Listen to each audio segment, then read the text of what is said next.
Bigger, better, bolder. The cold, hard truth is taking talk to the next level. Right here on Bobo 89.1 FM, Cayman's community radio.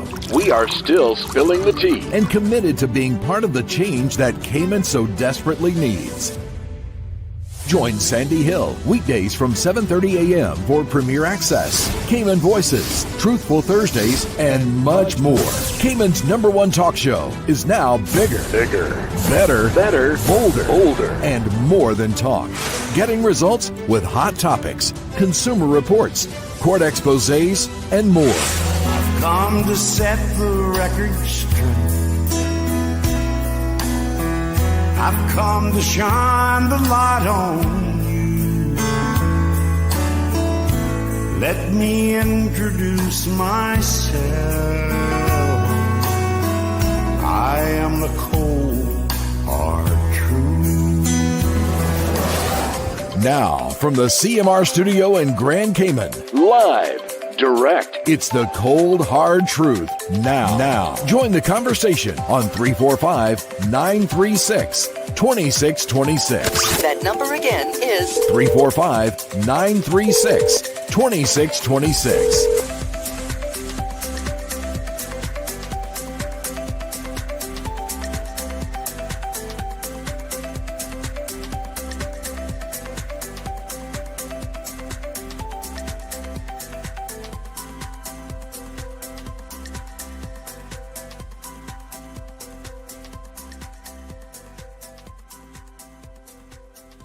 Good morning, Cayman. Happy Thursday.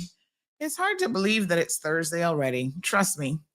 I feel like it was just Monday yesterday, and we were all sitting here looking at the screen going, who is this woman on the screen with the curly hair and the curlers in her hair? Well, you all know now. That was Aunt Lottie. Good morning. How's everybody doing this beautiful morning? You guys are good? Wonderful. So I mentioned in yesterday's program that we were going to have a bit of breaking news yesterday, and it didn't happen. So you guys don't make me forget much. I can tell you that. You were like, what happened to the supposed breaking news? And so the news is really incumbent on someone else, aka the government, and they needed to do certain things in order to before they release the information to the general public. So there's certain protocols that they have to follow. So rest assured now, I'm told that it is going to drop this morning. So parents, this is something that's going to impact your lives. And you get all the details here in just a second.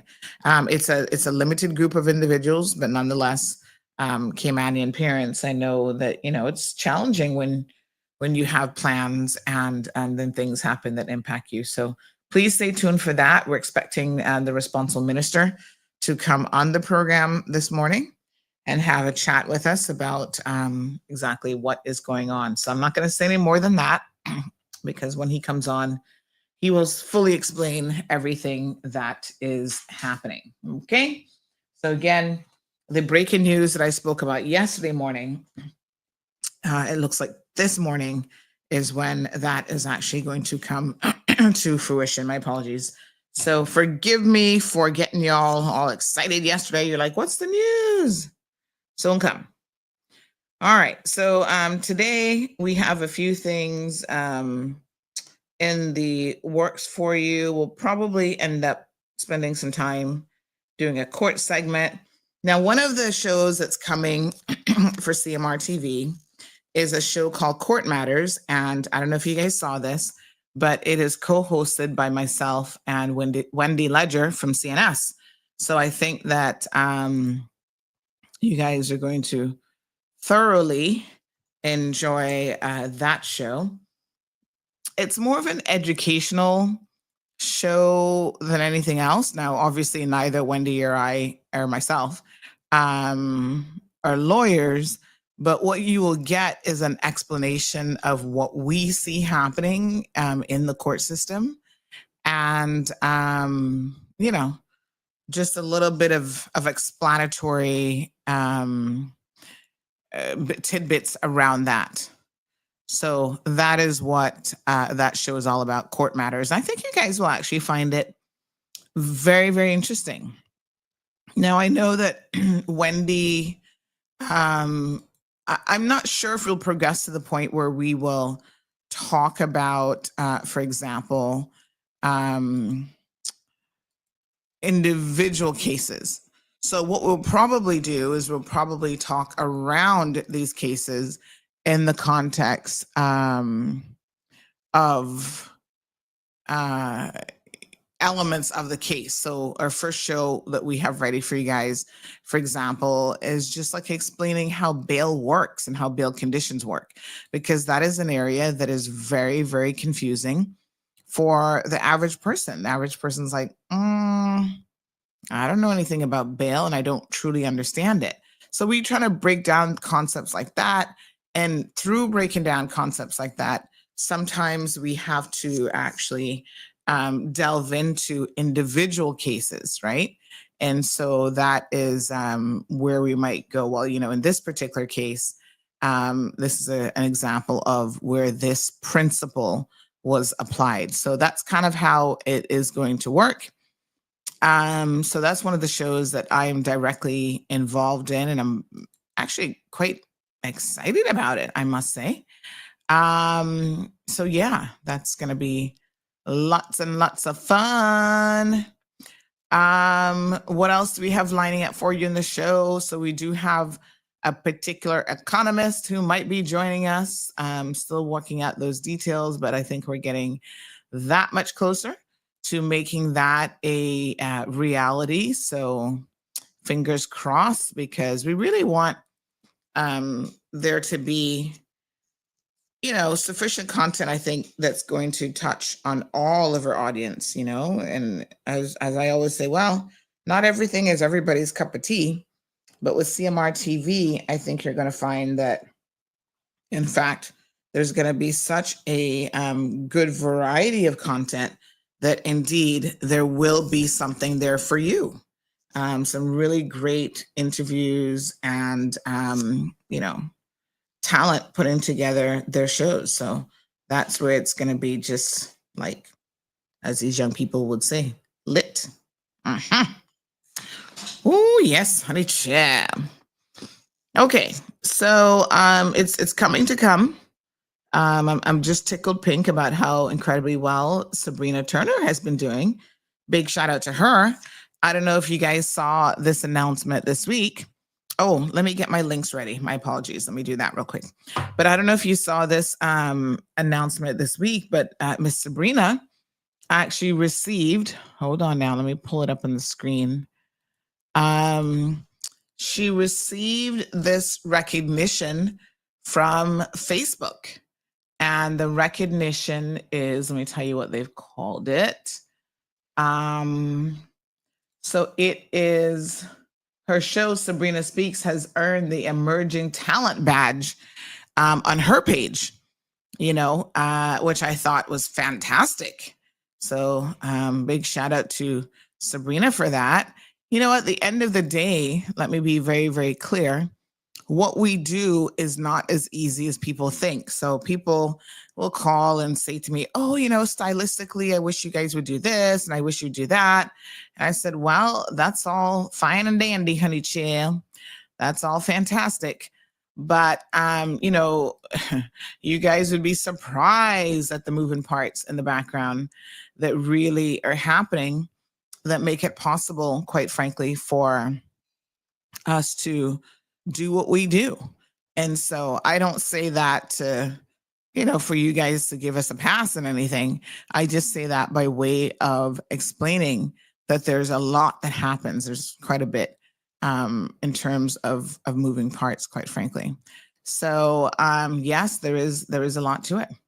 And I was pleased to be able to help my own Caymanian sister, Sabrina, kind of navigate the world of talk radio on her own, because it's not a situation where she has a producer in the background. She doesn't have all the help.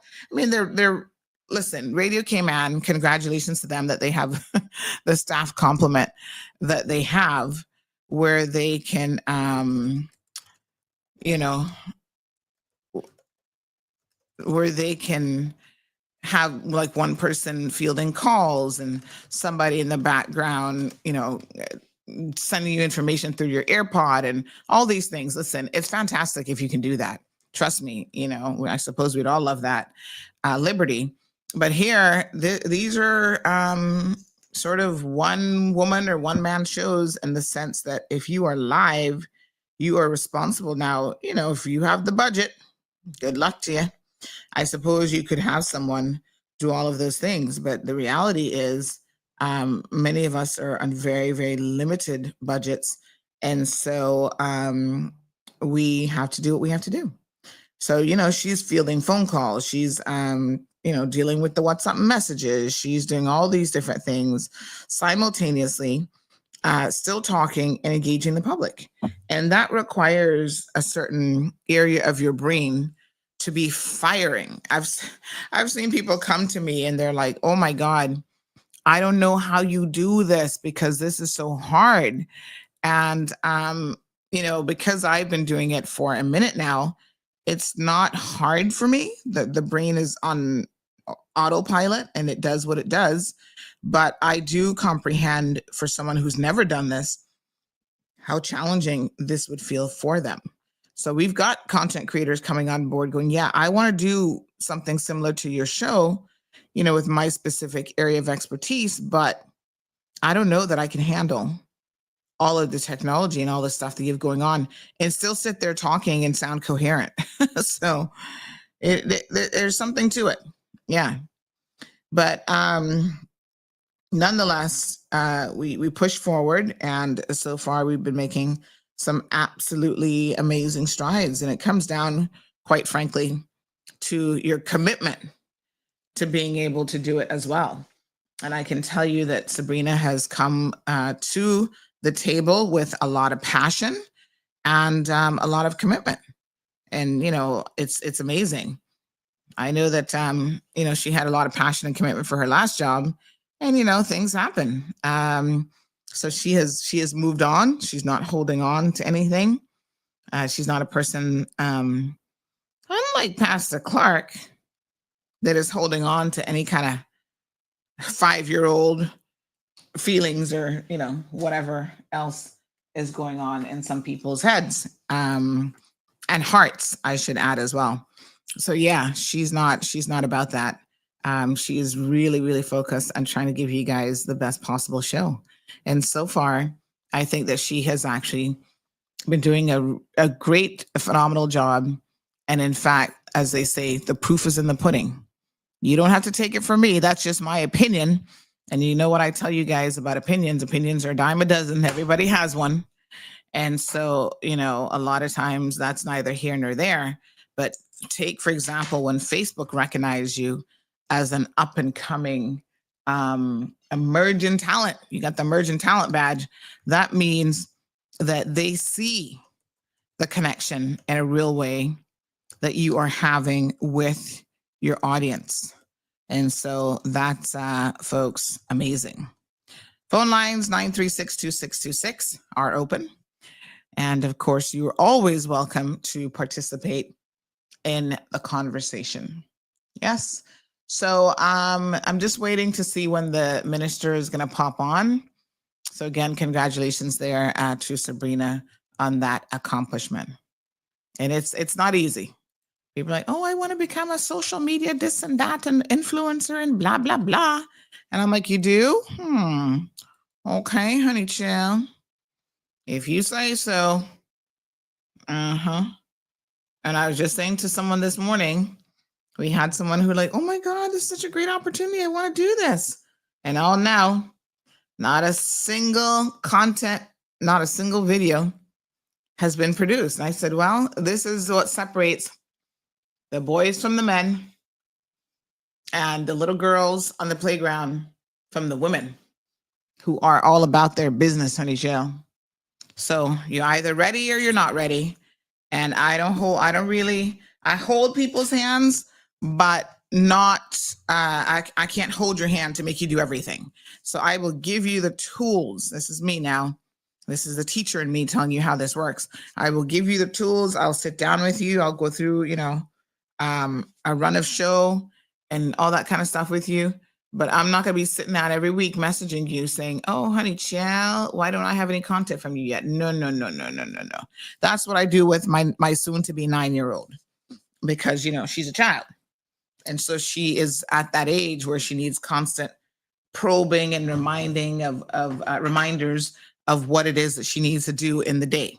When you're a big woman and you're saying, "OMG, I want to do something with CMR TV, and I've got this great idea and I just need a platform." We are giving you the platform on a silver platter, literally access to thousands of people every single day, but you got to show up. You got to show up and you have to do your job. So this is where I really want to acknowledge and take my hat off to Sabrina, because she is showing up. And in fact, I'm going to give y'all a little nugget here today. Look at me letting the cat out of the bag, honey child. Should I let the cat out of the bag yet? I'm not going to let it out yet, but there's something coming for September that I'm excited about for her show. But I'm not going to let that out of the bag yet. I'm going to let her tell you all about that. But it's exciting. It's absolutely exciting. Let me move the mic out of my way a little bit. Yes, honey, chill. I need to do something different with my microphone.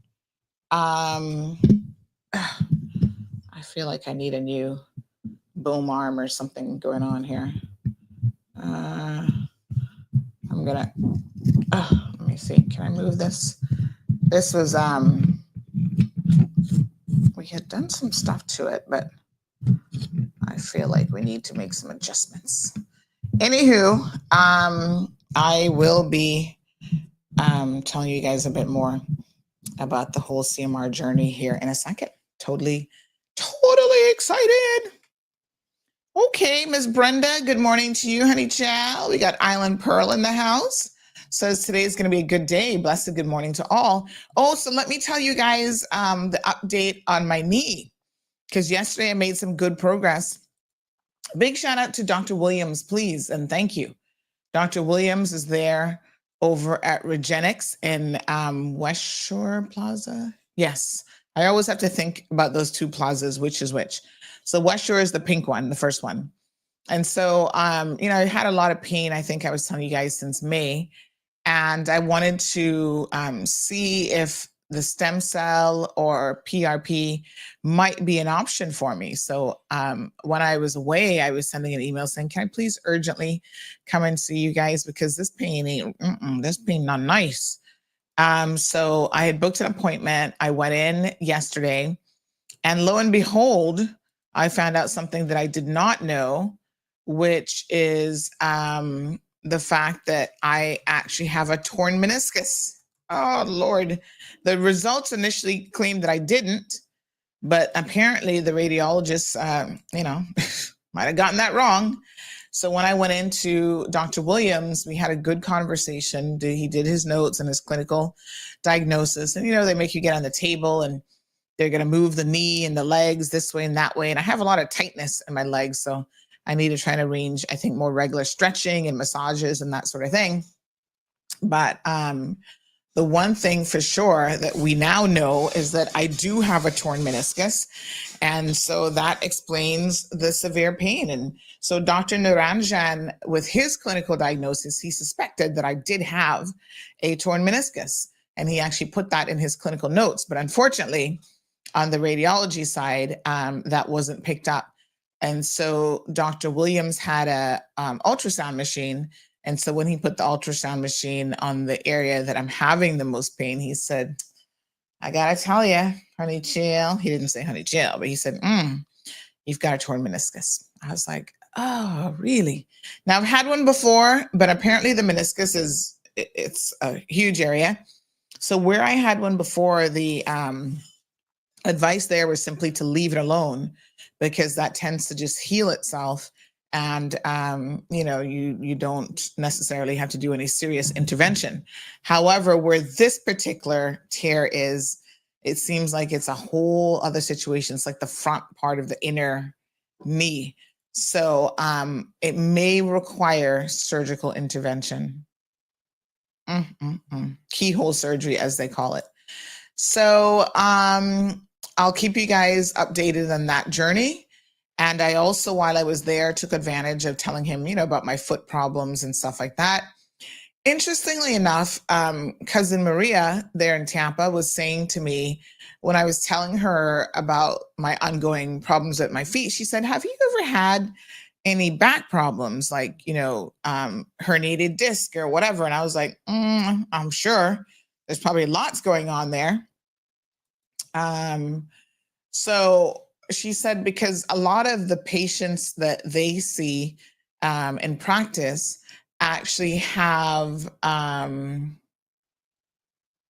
what did she tell you yesterday? It might not be the same news that I'm telling you all, so I don't know, but do tell me. Island Pearl says, Auntie, she shared it with us yesterday. Happy for Sabrina. She shared what the good news is coming for September. I don't know. So yes, so what was I telling you about? Oh yeah, so she was saying, have you had any back injuries that you're aware of? Now I'm going to tell you all a story. I'm sure I've probably mentioned this before, but I don't know what degree of detail I might have mentioned this. But when I was a child, it was definitely before I left for Tampa. So I was younger than 8. I was, well, at least 8 and younger. I suspect that it wasn't when I was 8, and I was probably maybe like 6 or 7 that this accident happened. I was actually hit by a drunk driver. So I'm here to tell you guys what a miracle that I'm even still here. So yes, I was hit by a drunk driver. I was walking as a pedestrian on the street, and a drunk driver hit me. Now, I don't remember a whole lot about it. And so I can't really, it's one of the reasons why you see me probably feel the way that I do about people who decide to drink and drive.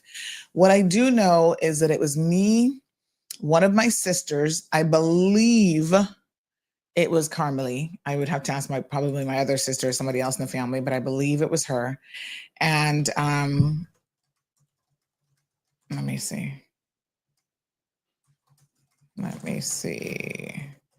So and then there was another like neighborhood friend, and we were walking back home. This was back in the day when the annual Pirates Week festival. So this will tell you Pirates Week now is going to be celebrating, I think they're doing 47 years coming up. So they'll be celebrating that. And this guy, I want to say he was actually American or Canadian, and he drove a little Volkswagen, the little Volkswagen Beetles. I guess back in the 80s, they were the thing. And so he decided to drink and drive. And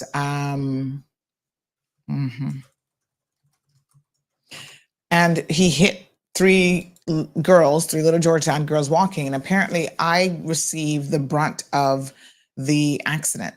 And I can't tell you what speed he was doing or whatever, but what I can tell you, it's probably a miracle that I'm still alive given that incident.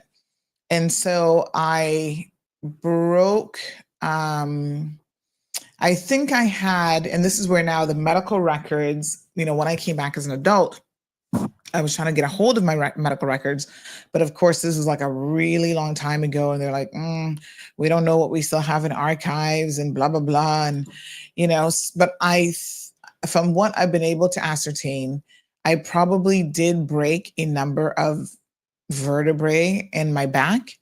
And also, I had a broken arm, a broken leg. So there were a number of injuries. Now, back in those days, and what I understand happened is, y'all were drinking and driving for a very long time and getting away with it. I don't believe this person actually faced any criminal charges whatsoever. It wasn't about justice. It was about, let me pay her medical bills and give you a few dollars, like, oh, let me go talk to her mom and just give her a few dollars and settle this. Yeah, well, obviously I never benefited from that. And, it is what it is. And so when she was talking about, have you ever had any injuries to your back that could have impacted your feet or whatever? I said, well, Lord knows, I'm sure that accident probably has compromised me in a lot of different ways. Now, I don't know that scoliosis is caused by something like that, but I do have a significant curvature in my back. And so that could be another result of that accident. And this now is where, sometimes some of you see me and you always say, Sandy, your bra strap like hangs down this way. It's always hanging. See where it is right now? So depending on the outfit, sometimes you notice it, sometimes you don't. I'm always like trying to pull it up. It always is because my back simply isn't straight. So because of how my back curves, it's like this side is more down. So any kind of strap thing that I'm wearing, and you notice it mostly with the bras, it kind of falls down. So every time you see me out somewhere and I'm wearing something that you can actually see the strap, it's like, oh, let me come fix your strap. My brain has gotten so used to it being down that I don't even really recognize it anymore. But that's why, because my spine isn't straight. So when I went to the US in the 80s, in their schools, they do like eye exams and all sorts of stuff. And they were like, they used to do a scoliosis exam back in the day. And they said, oh, you have got this, you've got scoliosis, and it's a significant curvature, but not significant enough where we would do anything about it. So back then they didn't want to touch your spine because the medical advancers like, we might cripple you, honey child. So they kind of just left it alone. So, it is what it is. And so, sometimes that leads to other things mechanically happening because it impacts my gait, the way that I walk, the way that I sit, posture, this, that, blah, blah, blah. And at my age, I'm not going to go into the back and try to do anything about it. I'm just going to leave it alone. And hopefully, as I continue to age and things like, bone density loss when you hit menopause and all this sort of stuff, I'm hoping that I won't be impacted too much by these things. So these are some of the things that people are navigating in life. And so I was able to talk briefly with him about the foot pain issue that I've had. And the reason why I think that probably makes logical sense, what cousin Maria was saying, is the foot pain is something I remember having as a child. And I feel like in my memory, I have always had that problem. Now, it wasn't as frequent. So I might have an episode maybe once a year, sometimes twice a year. But, as I got older, it became more frequent. And I'm sure that's because of weight gain, whatever. It has become more frequent over time. So he actually, after listening to me, he thought to himself, I think you actually have this Marta, what is it called? Marta, oh Lord, I can't even remember. But it's ball of foot pain, basically, called, it begins with an M. And, that's one of the things, metatarsalgia. Yeah. And so it, causes pain and inflammation in the area behind the toes, but I feel it like the ball of the foot and stuff like that. And the metatarsus, like along the big toe region, is certainly impacted quite a bit. So they do have like foot pads and different things that people, that you can wear. And it's a horrible feeling if you've ever experienced it. Trust me, it's unbelievable. And it can start just like that. Like I'll be sitting here fine, and then all of a sudden 2 seconds later, you see me in immense pain with my foot. So he made a few recommendations in terms of that. I don't think there's really any cure for that. You just have to try to manage it, which, is kind of what everybody has said. They haven't given it that diagnosis. So we were thinking maybe like general, what's it called? Like nerve pain, general neuropathy or whatever. But, what can you do? So Miss Charlene says, I have a very bad spine myself and the bra strap issue too. Hopefully you won't have osteoporosis issues like I do when you're older. So that is always a concern because, things degenerate as we get older. And that's why I want to thank Dr. Naranjan, because even when I went to him with something else, he was looking at my neck. And I think I did an x-ray in the neck, and it definitely showed in the neck there's some degeneration already happening. And so his recommendation is you got to get ahead of this. You got to start doing like neck exercises and stuff to try to strengthen the vertebrae in the neck, because yes, it does get progressively worse. But because you're strengthening it, you're exercising it, what you do is you starve off the progression of the osteoporosis or the worst parts of it and that sort of thing. And of course, getting your right supplements and your diet and stuff as well really, really does matter. So, yeah. So that's my journey. So once we realized that there was a torn meniscus, I did go back to Dr. Naranjan, and we talked about it, and we decided that what I would do was one steroid injection. Now, I've had them before in other areas where I've had like severe pain. I actually had one in my elbow one time. Oh my God, that was so painful. Oh, Lord Jesus. I had like, I guess, tennis elbow or something. It was really, really bad. So I've had one in my elbow, and I think I did one in my shoulder or something for frozen shoulder. The elbow one was the most painful. And so I remember this was actually done at HSA back in the day, a number of years ago. So when the doctor came in, he's like, okay, I'm going to give you this injection in your elbow. I was like, that sounds like fun.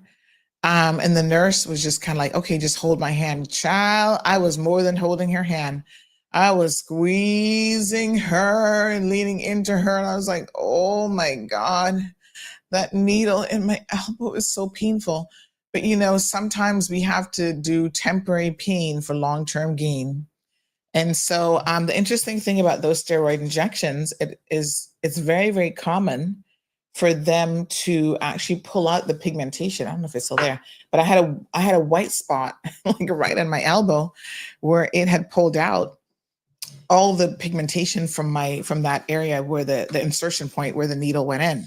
So I had to get it yesterday in my knee. The good doctor, Dr. Naranjan, said, I will try to make it as painless as I can. You can't do nothing about needles, child. I was like, okay. But I guess, making sure the incision point is, you go in there in the right way and whatever. I was like, oh, all right, do you think, doctor, because I can't take this daily pain. So the idea behind the steroid shot is to try to get the inflammation under control and to get that, get that sorted out with the daily pain. And so, so he went in there and put the needle in, and towards the end, that's when I was like, oh my God, that is so painful. He's like, okay, we're done. And I was like, please hurry up and pull that out of my knee. So I'm pleased to say that this morning, it has a numbing agent and stuff in it as well. One of my medical friends was explaining it to me. But this morning I'm feeling better. And I do feel like I had a better night's sleep last night as well. But he said, listen, keyhole surgery. He did a whole explanation. I'm going to record it the next time so you guys can see it, talking about this torn meniscus and stuff. And he's like, keyhole surgery is probably, even if you do the PRP, chances are we're going to have to go in there to repair it. And so he was saying that, medicine changes and they do different things. So years gone by with a meniscus tear, they'd go in, like try to shave it all down.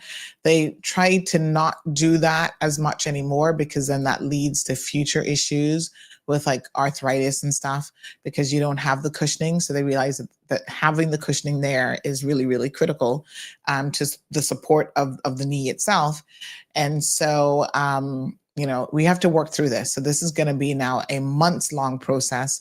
If I have to have surgery, it will probably be like the end of the year to do this keyhole thing. So we're going to do it in stages. And so at least right now, I'm not in the immense pain that I was in. And he said, it's like tearing a piece of paper. It will, in all likelihood, continue to tear further unless we go in there and we try to stitch it and sew it and whatever. So, Charlene says, well, you answered my question about those knee injections. They don't recommend, and all of them will tell you, they do not recommend that you do a whole lot of these. Now, when you're in severe pain, you have to take it to calm down the inflammation, to bring the pain down, because the inflammation is what's causing the pain. But, you know, they're not going to recommend that you be doing these often, because then they start to have a counterintuitive effect where they actually end up messing up the knee to the point where arthritis and other things are going to be in your future. So steroid injections, one, okay, but you really want to think carefully if you're finding that you need more than that. So yes, I mean, you know, sometimes you got to do what you got to do, Miss Charlene, because chronic pain is no bueno. It's not fun, right? And, you know, chronic pain does all sorts of stuff to the body. It makes your blood pressure increase, all sorts of different things. So I've been trying to sort out getting my pressure sorted out as well. Mark says, Auntie Sandy, you sure she didn't push you towards the car, laughing out loud?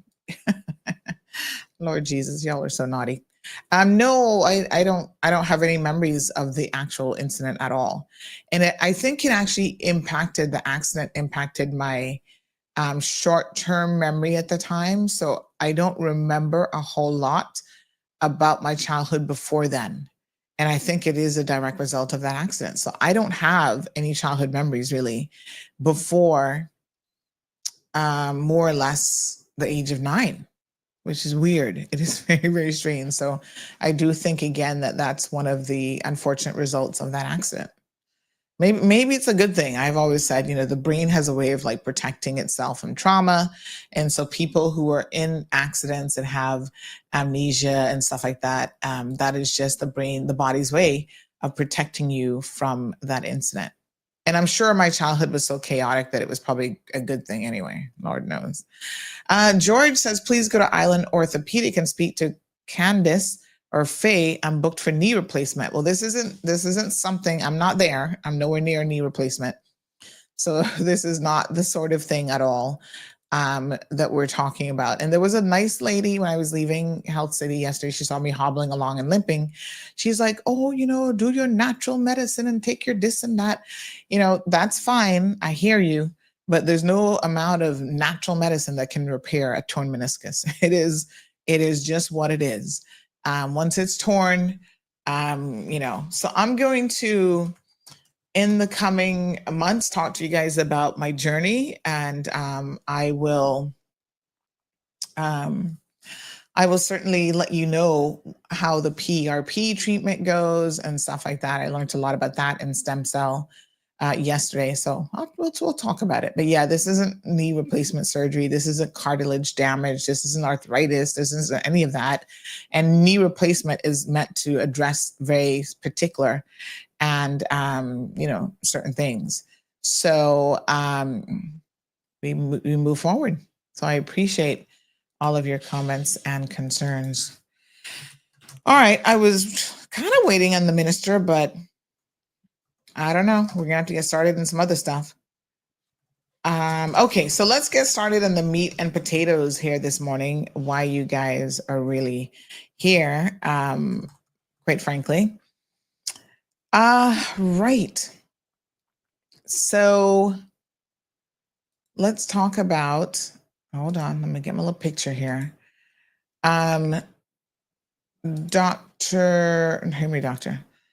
This child molester, Mr. Selyvn Bailey. Now, we have talked about Selyvn Bailey previously. And so now that he has been convicted of raping a child, unfortunately, it leaves me no pleasure to have this conversation. Now, you guys might remember, as a media house, we were the first ones on this story. And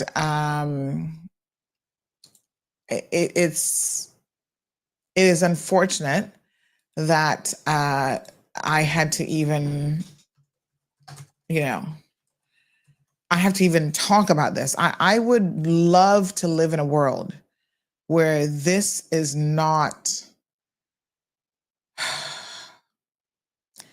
this is never a topic because all children are safe.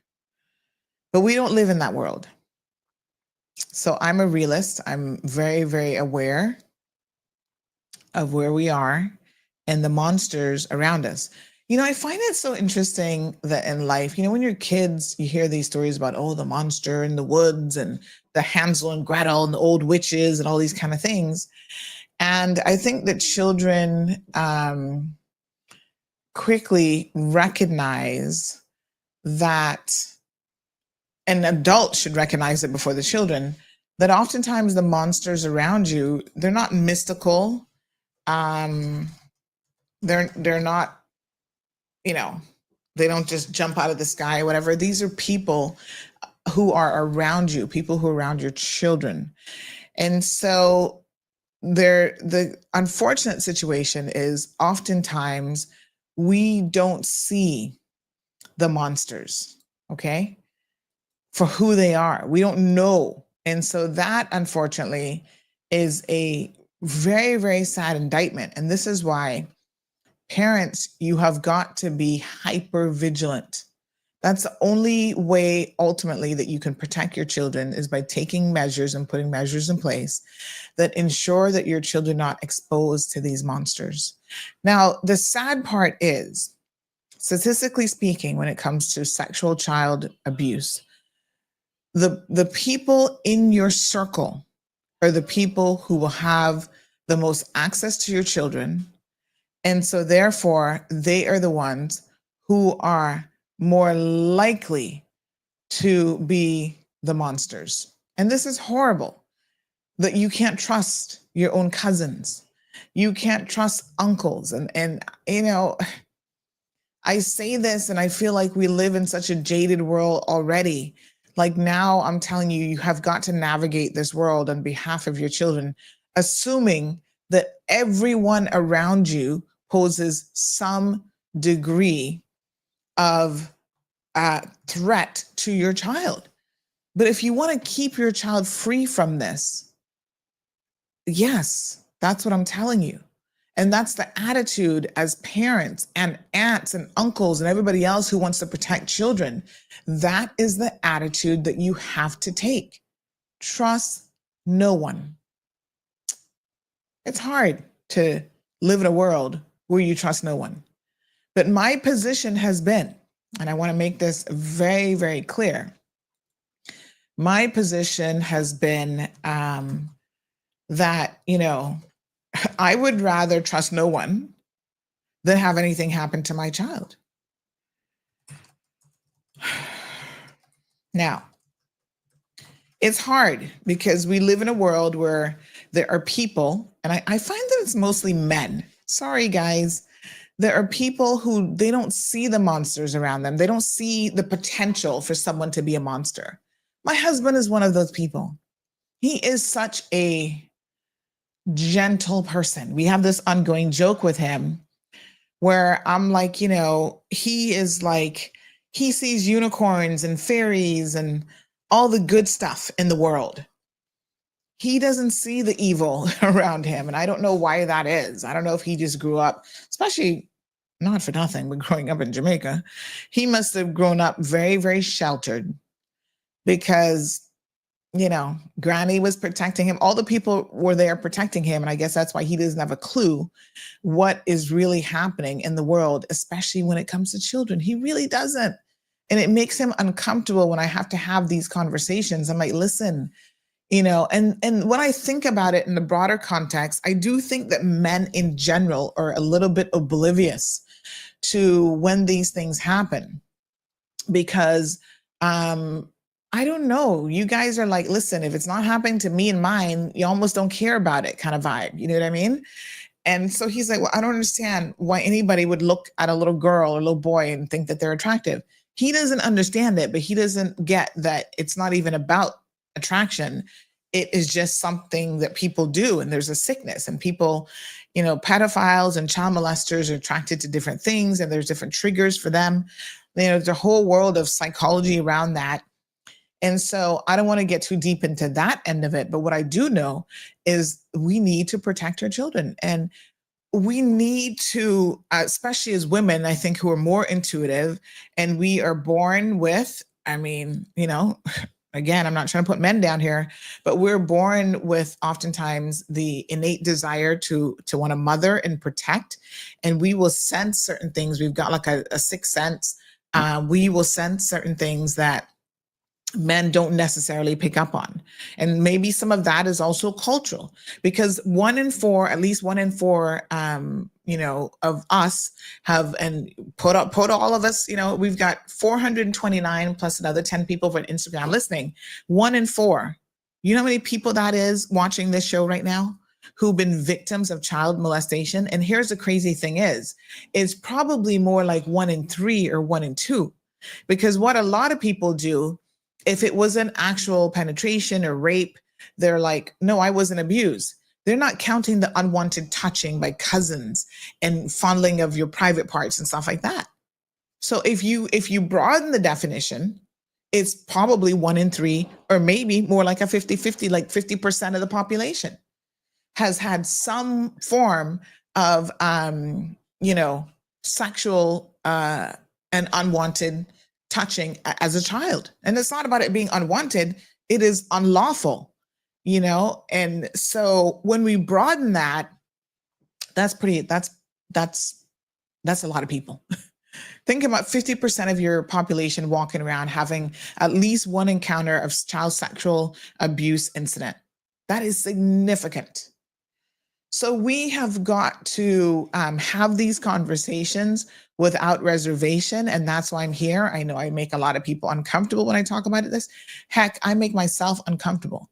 But I would rather be uncomfortable and know that we are educating people, we are protecting our children, as opposed to sticking our heads in the sand like too many people are prepared to do and just ignore it. We cannot continue to ignore it, because we do so to our own detriment. So over the years, I've been talking about this issue a lot, right?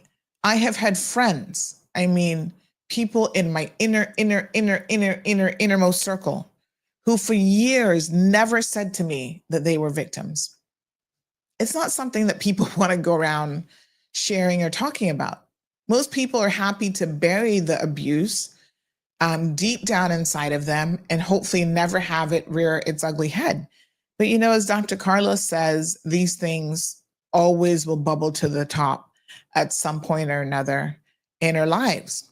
I'm going to give you an example of where you need to be vigilant with your children.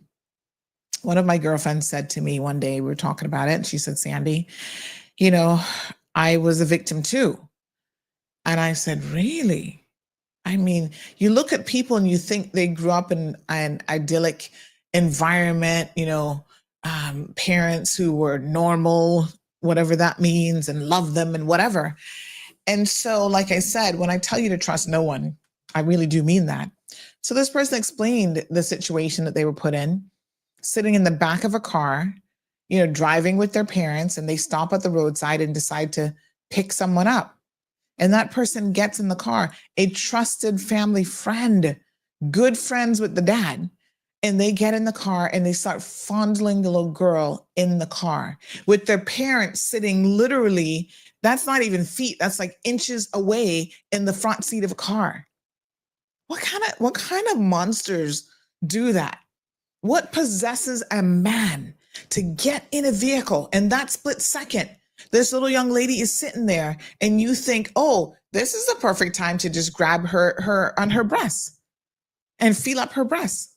And parents are sitting there driving straight ahead, so oblivious.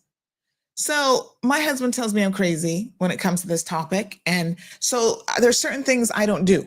So if I don't pick you up and allow you to sit in the back of the car with my child, you now know why. Because I've heard that story, and that story has been impressed upon me. Like, oh my God, somebody would actually do that in your car, right there with you. And this is how they're going to violate your child. And then, of course, the child told afterwards, like, this is what he was sitting in the car, whatever. And back in those days, you didn't call the police. That's what should have happened. Well, what should have happened? I'll tell you what, if it was me as a parent, especially as a father, I would have gone and visited that so-called friend that evening and give him one good, ASS and fill in the blank, ING. He would have had a good black and blue eye, and I would have tried to break a couple fingers so he never wanted to touch another child again. But no, the response in those days in particular was, oh, well, the mother never spoke to him ever again, because women take it personal now when you be trying to molest their children. The man is like, oh, okay. Still allowed him to come to the gate and talk, and the child would still have to see this man. You men need to step up to the plate. Too many of you are a little bit too slack in this department. You need to start protecting your children. So there's certain things that I don't allow. There's no sleepovers allowed. Do not ever ask me for a sleepover, right? Recently, there was one of my daughter's parents, a friend. She said, oh, you know, they were in camp together. Oh, Gigi wants to, so-and-so and Gigi want to have a play date. And I said, oh, okay, what did you have in mind? And they said, okay, you know, we can do this. And then I said, oh, okay. I said, well, she can come over after camp to my house. I said, oh, that's nice. But I will bring her, I'll pick her up and I'll bring her to your house, and I'll be sitting there looking at the play date situation. Oh yeah, sure, we can have a cup of coffee. And I said, listen, I have gotten to the point now where I just tell people exactly what it is that is happening.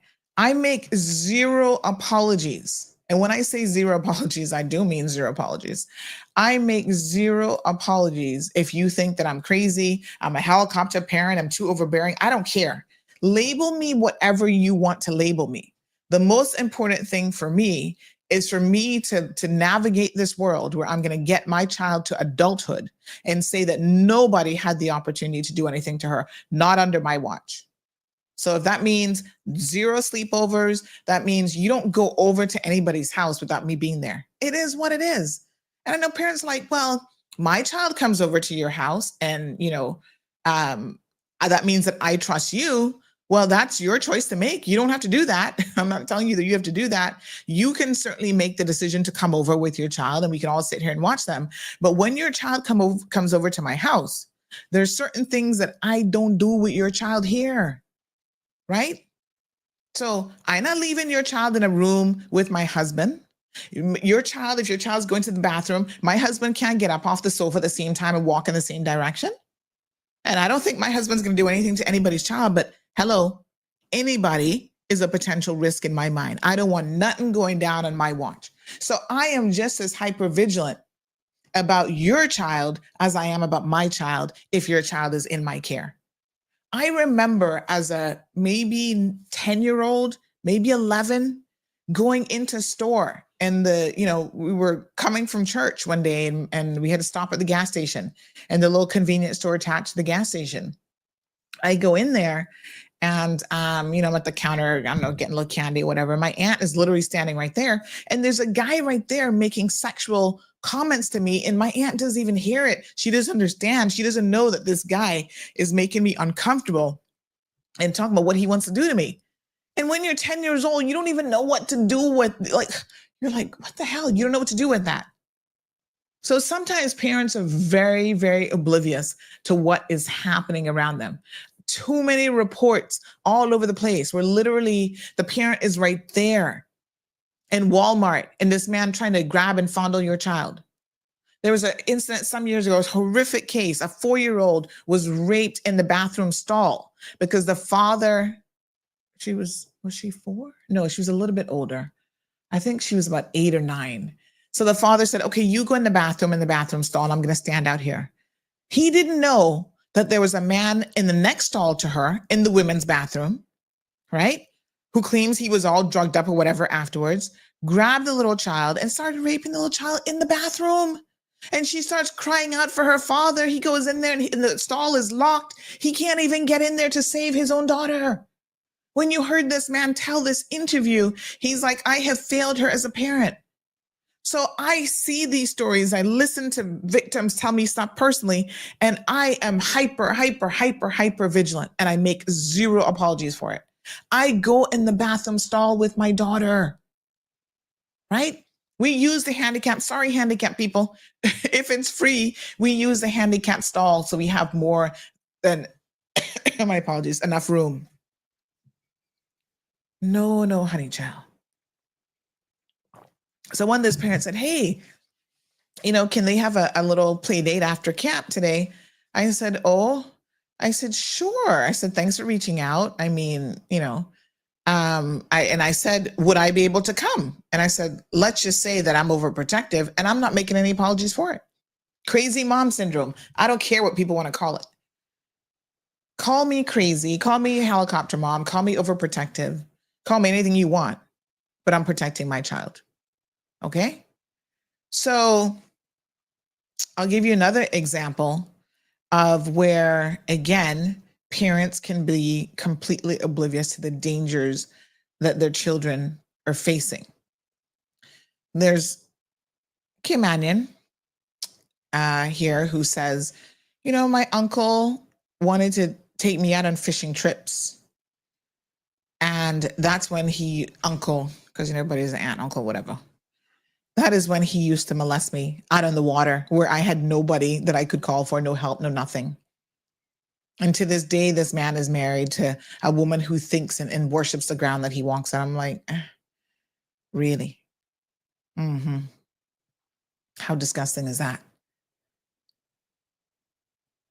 Our little boys, I need to say this because some of you think that this is a gender-based situation. Like, oh, it's only girls that we need to worry about. No, you need to worry about your little boys as well.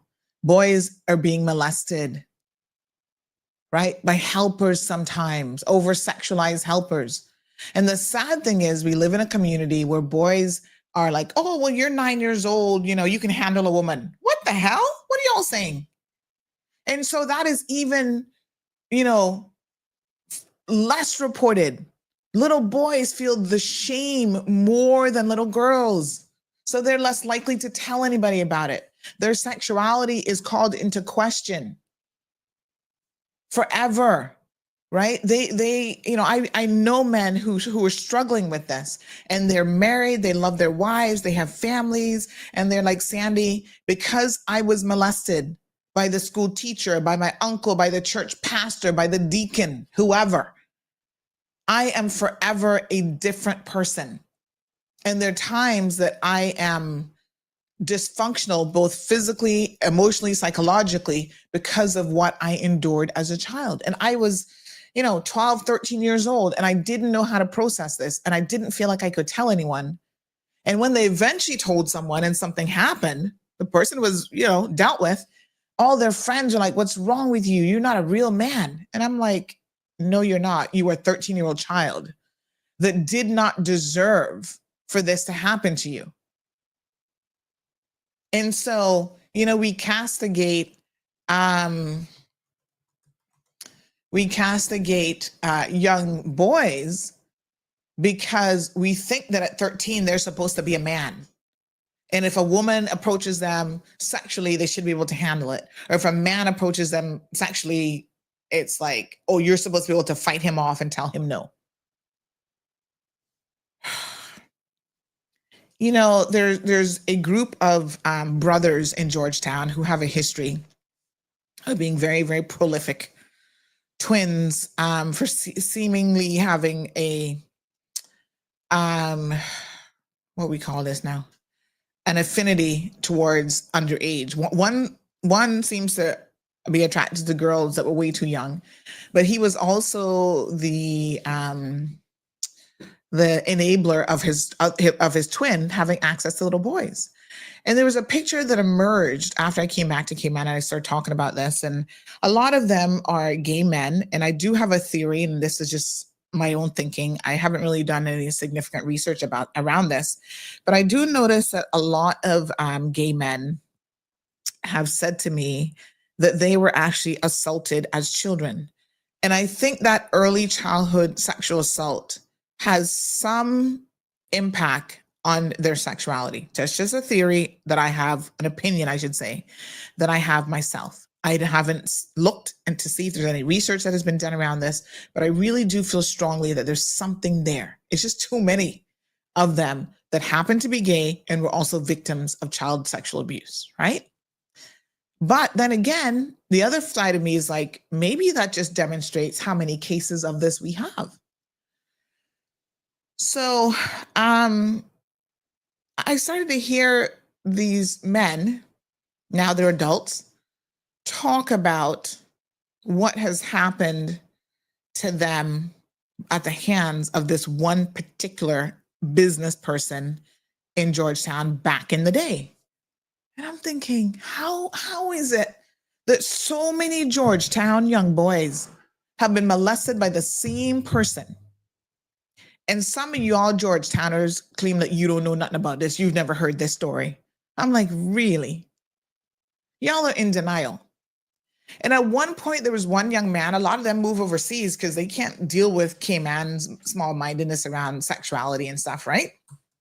So they moved overseas, and they were telling me when they finally came to terms with it, their uncle was molested by the same guy. They were molested by the same guy. And there was almost a Jeffrey Epstein sort of thing.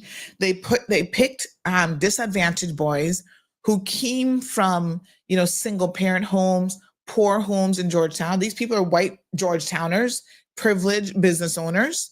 So you're trusting them because of all of those reasons. And, when they say, oh, can your son come work with me at the gas station? You're like, oh, sure, go ahead and go work. Not realizing that was the breeding ground for the child molester. Because then next thing you know, after work, like, oh, come by my house, and then they start plying your little boys with alcohol and liquor to bring down their inhibitions even more. And then it ends up in abuse. So one of them said to me, his uncle was molested, and then later on he became a victim. He said to me, Sandy, when I got the offer to go and visit or go and take on this job, I said to my granny, can I do this? Granny was like, yeah, you can take the job, but you must be careful, you hear? You just be careful with them. He had no idea what that meant. How would he? And so again, this is the ignorance that we've operated with for far too long, right? You've got to be able to have age appropriate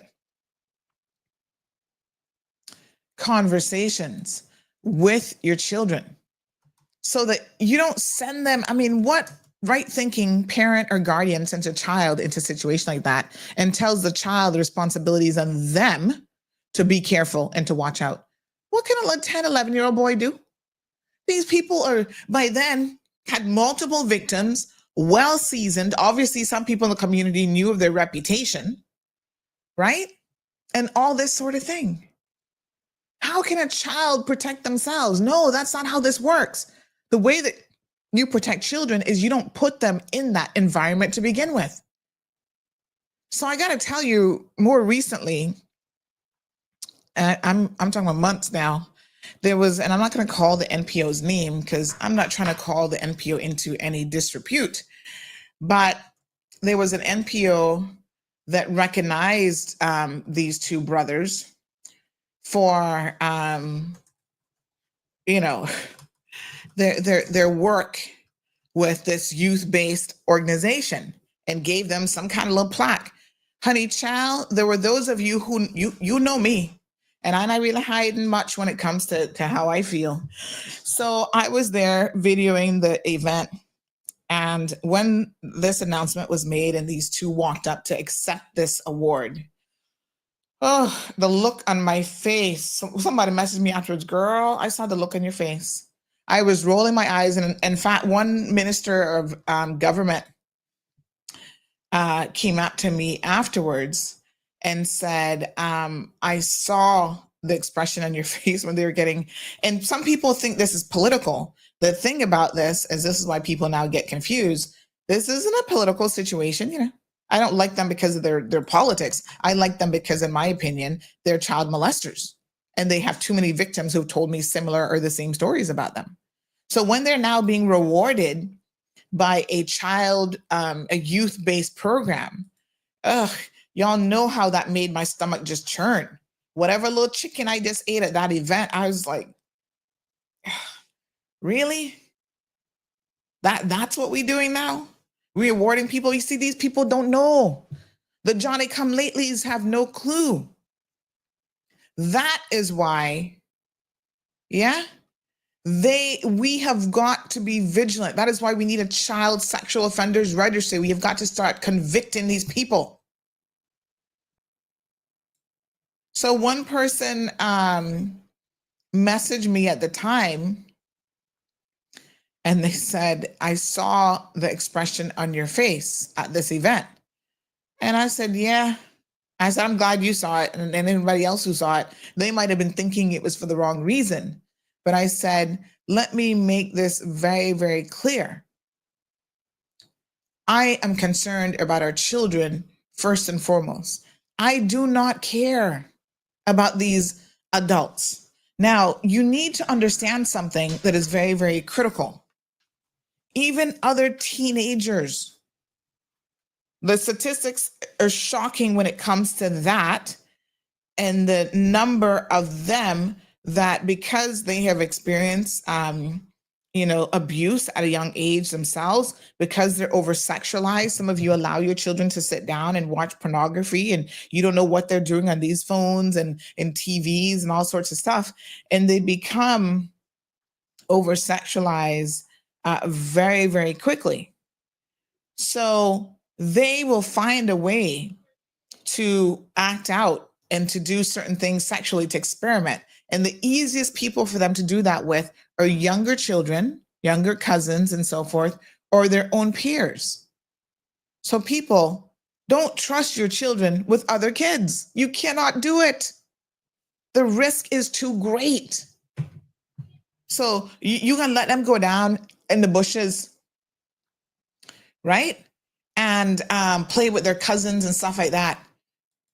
Or out in the backyard for Sunday brunch. And meanwhile, they are, every single time the family gets together, they're sitting there molesting your children.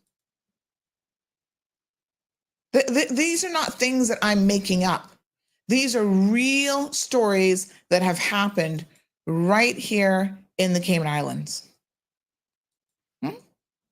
One young lady, I was shocked to hear when, because again, we all have these perceptions in our head, like, oh, no, her dad is this big burly man. Anybody even look at her hard, he would box them down. And yet she was being molested for years by her cousin. Yeah. And they had no clue because, every Sunday we have this tradition, the family gets together, the kids go off on their own. Not my kid not going off on their own. Who you talking about? Which kid? Not gonna be mine. Oh, but they're children, they're cousins. Huh? This only demonstrates that you guys do not understand the dangers. That's why you can trust them with a 13-year-old and your child is 9 or 10. Just the other day, there was a case in the US that I was reading. This guy, after 20-something years, had been convicted of murdering his adult sister and her husband. The father passed away, so he never did get resolution. I think the mother might have still been alive. And when they were talking about what happened, apparently when they were children and they grew up in a Christian home, the parents were good people, it doesn't mean that you don't come from a good family or these are not good people. Like I said, a monster doesn't walk around with an M on his forehead so that you can identify him or her. And so what had happened is it came out in court and all the evidence and whatever, that apparently the brother had raped his own sister.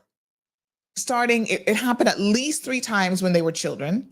The age of 9 was the first time. He was 11 or 12 when he raped his 9-year-old sister, his own sister. And back in those days, again, she didn't say anything. And he raped her several other times. As soon as she could get out of the house, she got out of the house and got married. So, you got married. That was your saving grace to get out of a situation. Her parents didn't know. Her parents were good Christian people. There was no blemish on them. But this is what the son had done.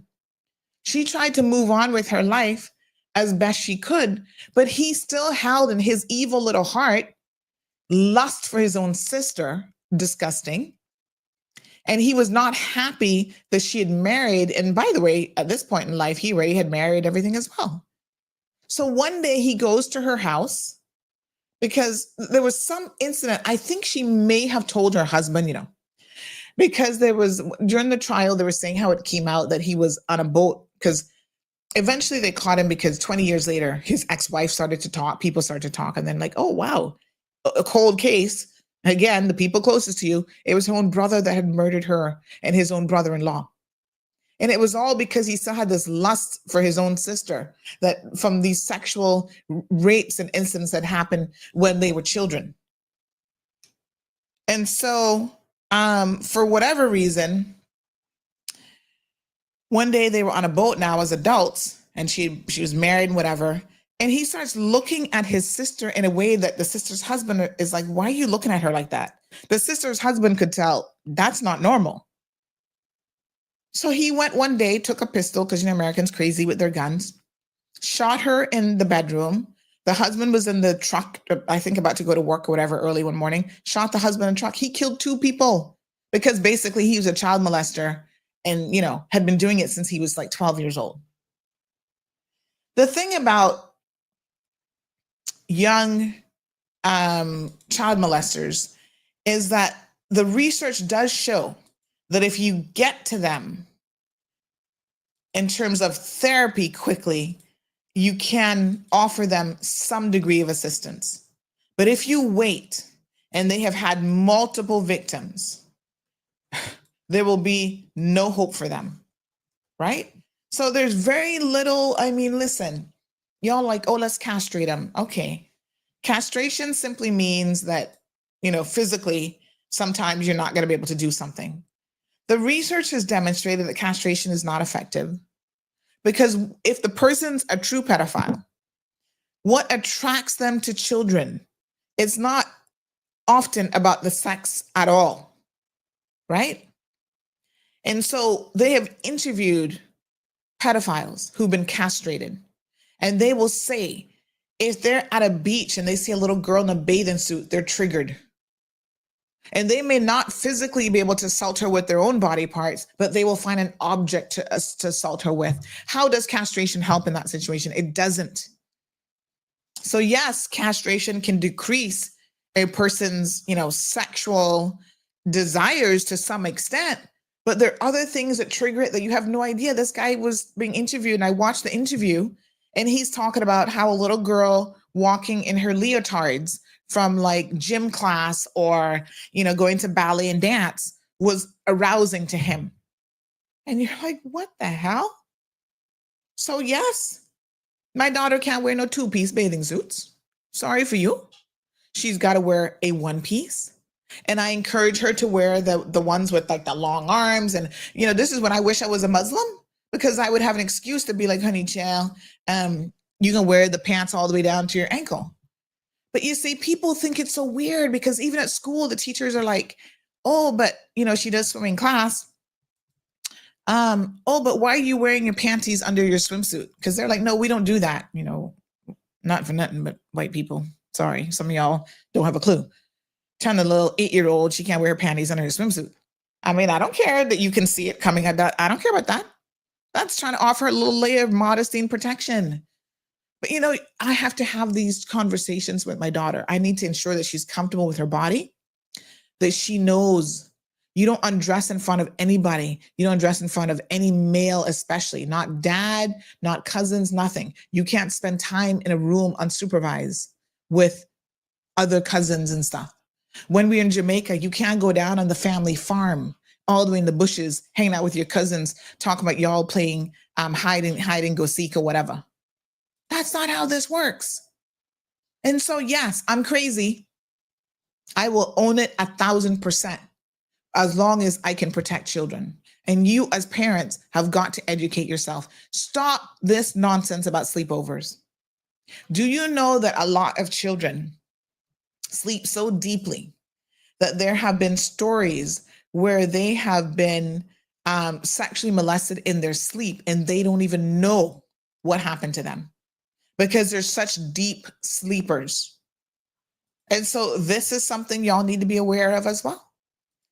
Now, let me get to the conversation because we do have the minister who's going to be joining us right about 9 o'clock. So I want to talk about this Selyvn Bailey guy who has been convicted. Thank God. You know, when the incident happened, not long after, thank God the young lady had the courage to speak up and to tell what had happened to her. Good morning, caller. Good morning, Sandy. Morning, dear. How are you? Welcome back. I'm great. Welcome back. Thank you so much. Heard you had a great trip. Yes. Anyhow, Yeah. your subject matter this morning is very enlightening.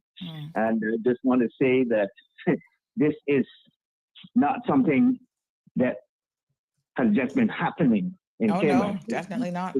It's been happening for decades. Now, I was also one of those kind of parents that were very protective of my children. And I would say I now have 4 children who are adults, all in their 40s. I was never a person or a father that would allow any other person's children or child to come and sleep over at my house. And none of my children were not allowed to go to anybody's house. I lived in New York, and I know the things that happen when young girls or young boys go to other people's home. And I would not allow that. I was castigated for being, overprotective and so on. I said, I don't care what you all want to say, because let me tell you something. I am not going to provide the avenue for somebody to go and molest my child, because it would be my fault. However, if that had happened, I would kill that SOB seriously. So, yeah, this is something that has been happening in Cayman for a long time. And suffice to say, Sandy, it is still happening. Yeah. It is still happening. Yeah. And they're really not doing anything much about it. And yeah, I know you didn't call names of those twins, but I know exactly who you're talking about, because I've heard nightmare stories from other people. Can you imagine? Afraid and yet, to come forward. Yeah, and we have relegated them to being heroes in this community. Exactly. This is a thing that I don't understand. I don't know how Caymanians have done this. And we've done it with so many. There are pastors in Cayman Brack. There's one big time one there who holds a big time political position. Everybody know that man is a child molester, and nothing has ever been done about these people. Well, we got some of the same pastors right here in this country. Yeah. I mean, it is ridiculous. You know, they go around. Oh, I got to go to Sister Mary's house to pray for her, and gone to Sister Mary's house and offering Sister Mary some of the collection money from the church, and then he did with Sister Mary. Come on, I mean, hey, listen, I am glad I am the way I am and the way that I was raised, because I had very, very stern and disciplinarian parents. Let me tell you, my father was bad enough, but my mother was worse. She didn't play. When my father would turn a blind eye or turn his head, my mother, she never missed a beat. And let me tell you, I am glad how I have grown, and I grew my children the same way. Now, if they want to turn from that, that is their business. And then another thing, I always tell my children, you're big enough now, so I give you wings.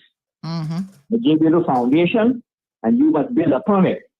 And you saw how you were raised. So if you want to go and do different with your children, that is upon you.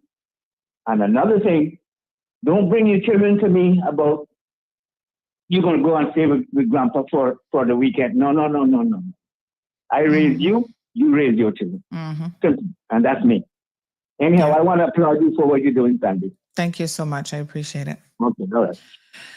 So again, this person says there are women who are just as much monsters as men? Please state that. Well, without a doubt. And we have seen, unfortunately, that these things run in families. There tends to be familial history of this. So again, not for nothing, and I'm going to start to call some names now, and some of y'all might get up in your feelings, but if you are a Webster, there's been more than one Webster here in Cayman who has a known history of a conviction, that's why I'm going to mention their name, for molesting people's children.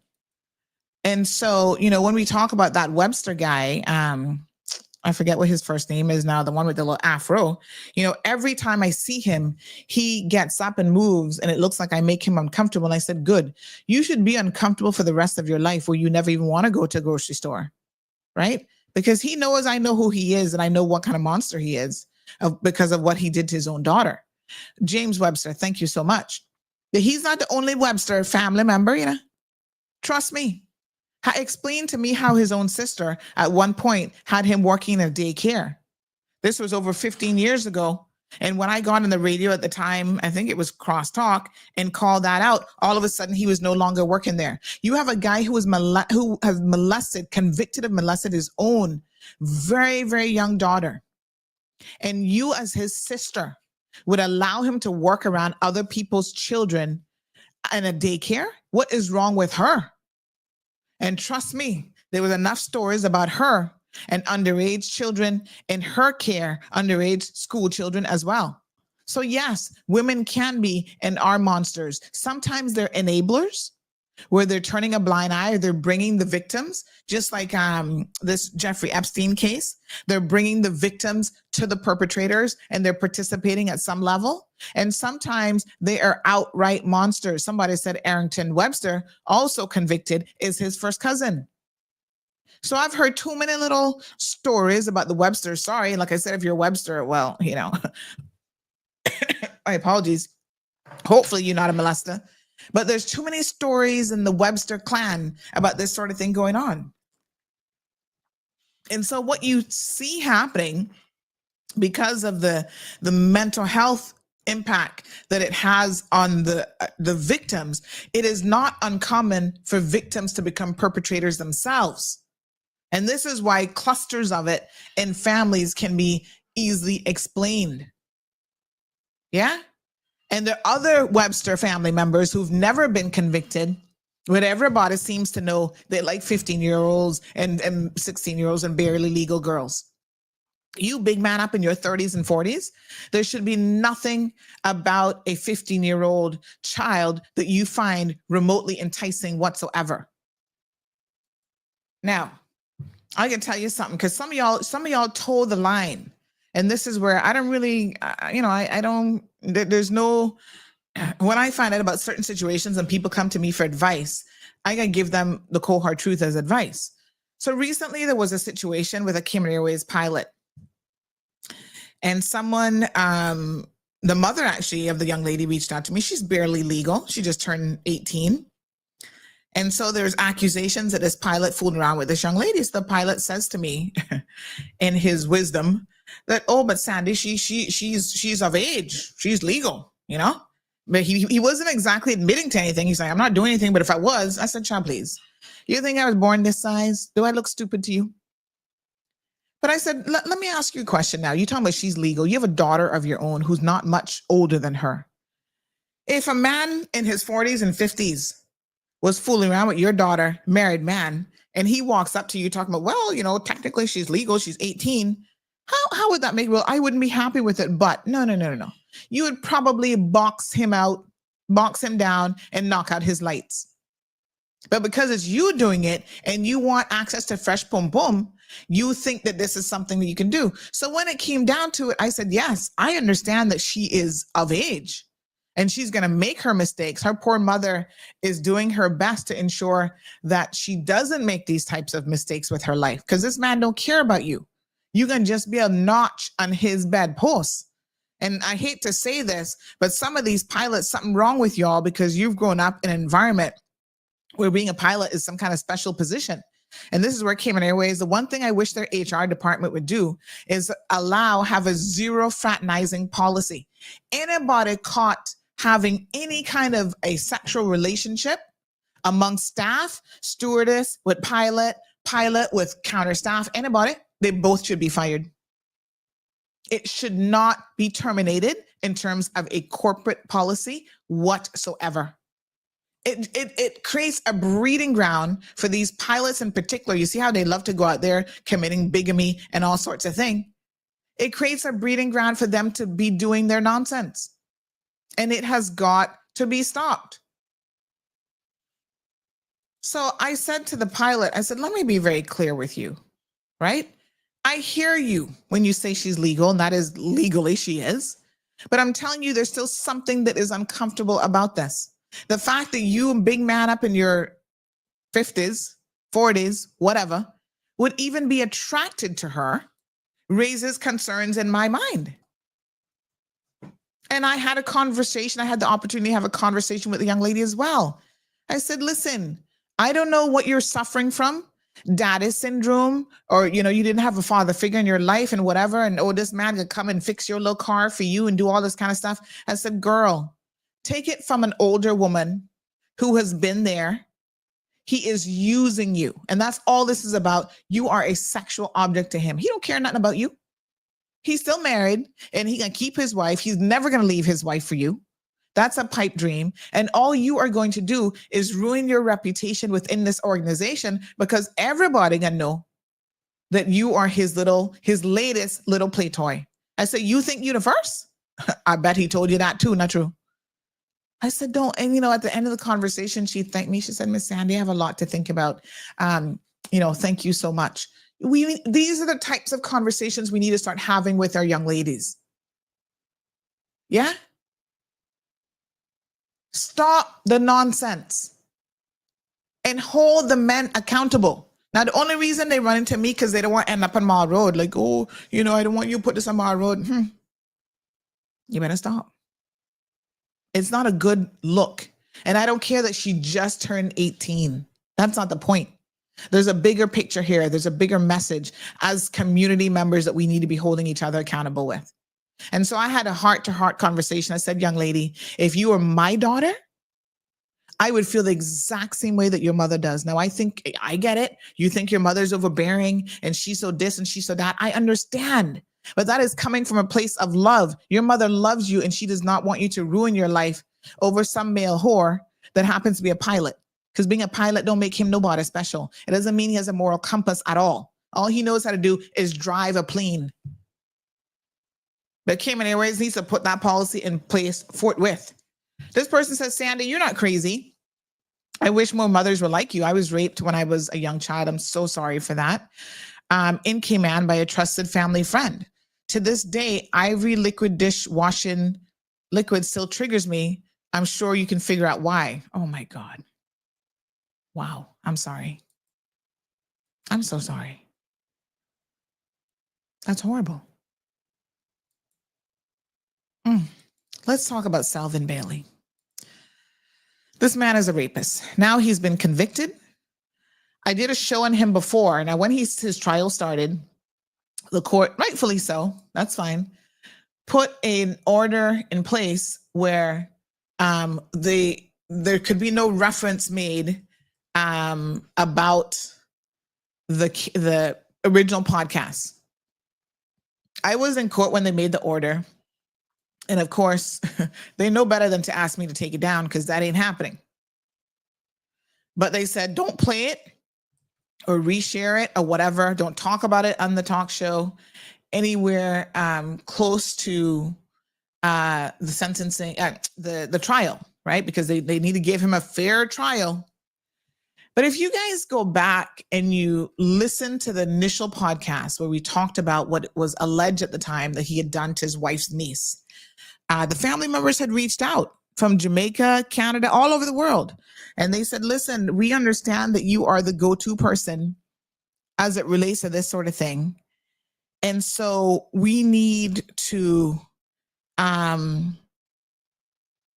you let the Caymanians, the Cayman community, know what kind of monster this man is. And through the discourse that we had, come to find out, this wasn't his first time. he has at least a victim. And trust me when I tell you, there are probably a lot more out there, because statistically speaking, by the time these perpetrators are caught, they have left a whole slew of victims behind them. But we know for sure of at least one victim in Jamaica that he raped another child. They run Cayman. You see, there's no convictions. Of course, he can get a clean police record, right? He gets away with it. Every time they get away with it, they are emboldened to do it again and again and again. Now, there's also an allegation that he did the same thing in the UK. So I'm gonna read some of my notes from my sources, and I want y'all to listen very, very carefully to what I'm about to tell you. And his wife, who was a nurse, she's since been let go at HSA, thank God. She is a ride or die for this disgusting man. So much so, so much so that he's incarcerated now. He's found guilty. They know he's getting a jail sentence, so they're like, send him straight to Northwood from now. She's going to Northwood every 2 minutes. Somebody send me a name of another Webster. Heard stories about him too. Yep. Never seemed to be attracted to age-appropriate women, that's for sure. Anyway, she is so committed to this that she is constantly going to visit him up at Northwood. Women, this shows you something not ticking right in her head, right?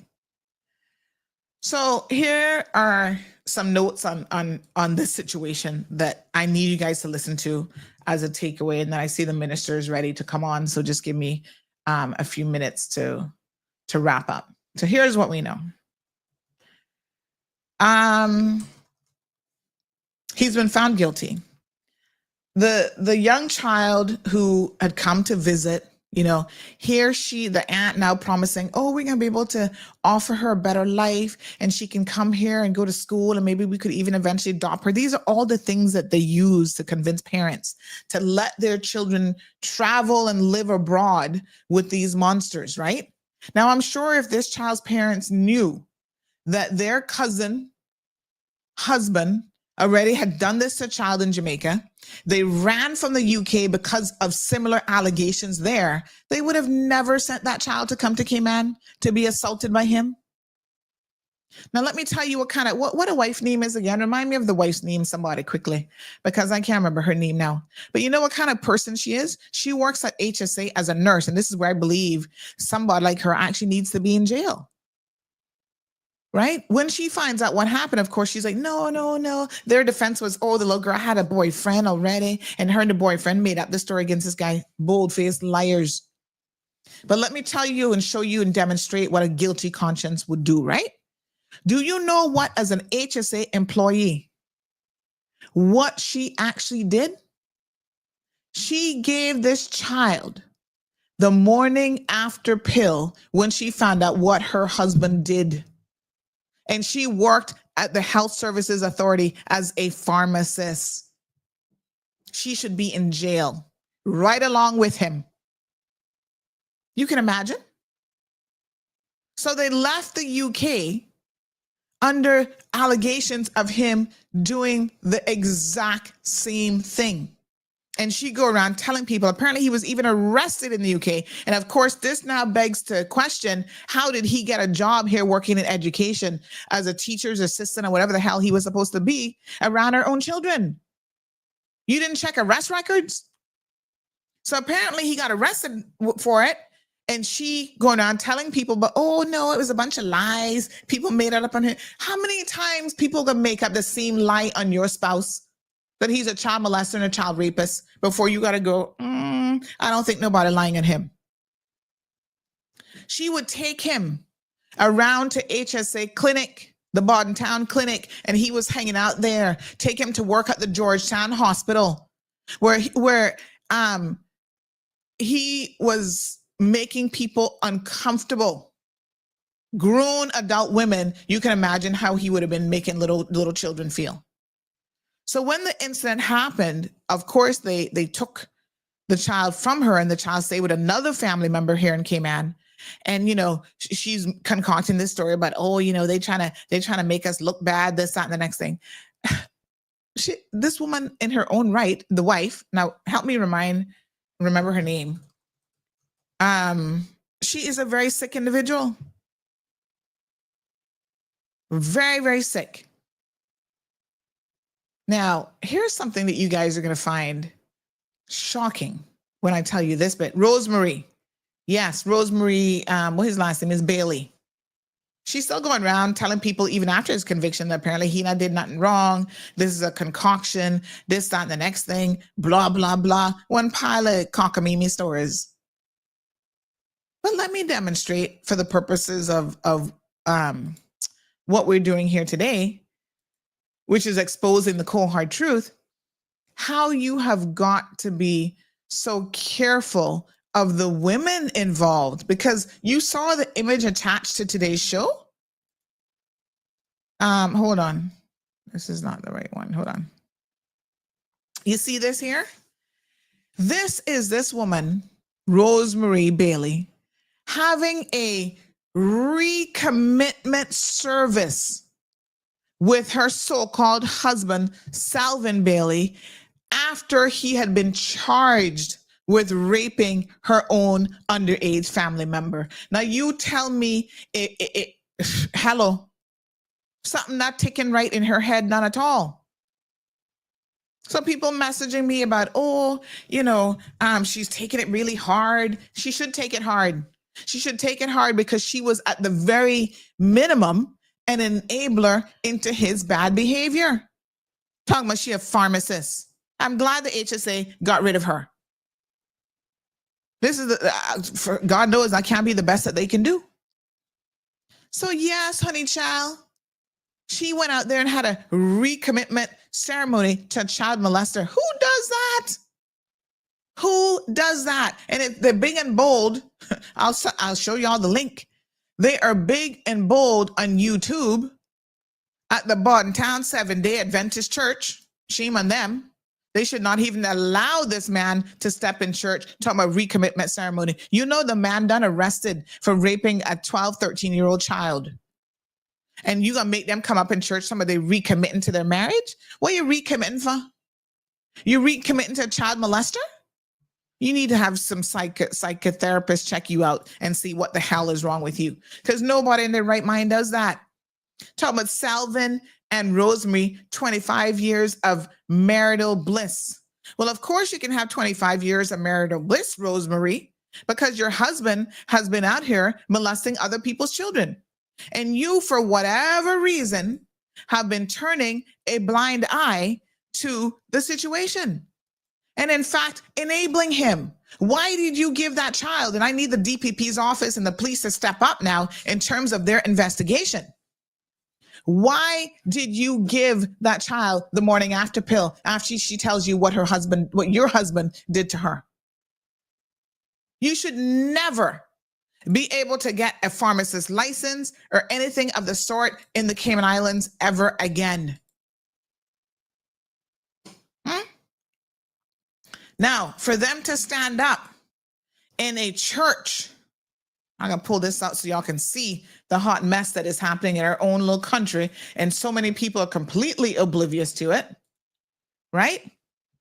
For them to stand up in church with these so-called church deacons and ministers of religion, standing there smiling in a pulpit, right? Talking about, oh yes, they're going to be part of this farce, this recommitment ceremony. This is all a joke because you know what this is all about. Hold on one second here. Give me 1 second. This is all about trying to portray a certain image because all of a sudden now your husband has been arrested for raping a 13-year-old child. So in your head, it makes sense to have a recommitment ceremony so that you can pretend like he's a good husband and like he's some kind of Christian. Wow. I find this quite shocking and disturbing. And every single person, I don't know who these people are, these supposed good Christian people, but every single one of them sitting there recording this foolishness. Look at them like fools. recording this with their iPhones. They have the Los Flower Girl. Anybody who made this flower girl child participate in this wedding, you need to have your head checked this morning. The church did look kind of empty-ish. You should be ashamed of yourselves that you would even participate in this foolishness for a man that at this time, look at him, look at this foolishness. What's she wearing white for after 25 years of marriage? This is why we say these people are just dressing up, just to dress up and step through church doors. They're making a mockery of God and they're making a mockery of religion. But there's something wrong with her why she would be in a position to support a man who she knows has done this at least 3 times during the 25 years that they have been married. Had to run from the UK to come here for the exact same accusations and the exact same reason.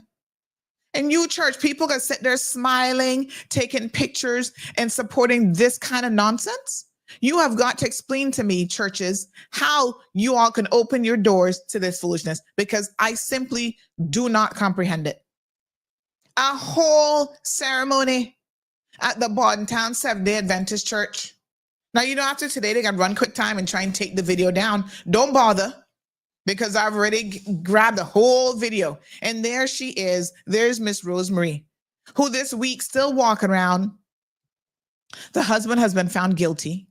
He's been incarcerated already. And she still walk around telling people that somebody made up the story on him. They're lying on him. Look there. My God.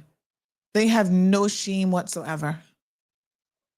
So he'll go to jail. He's already in jail.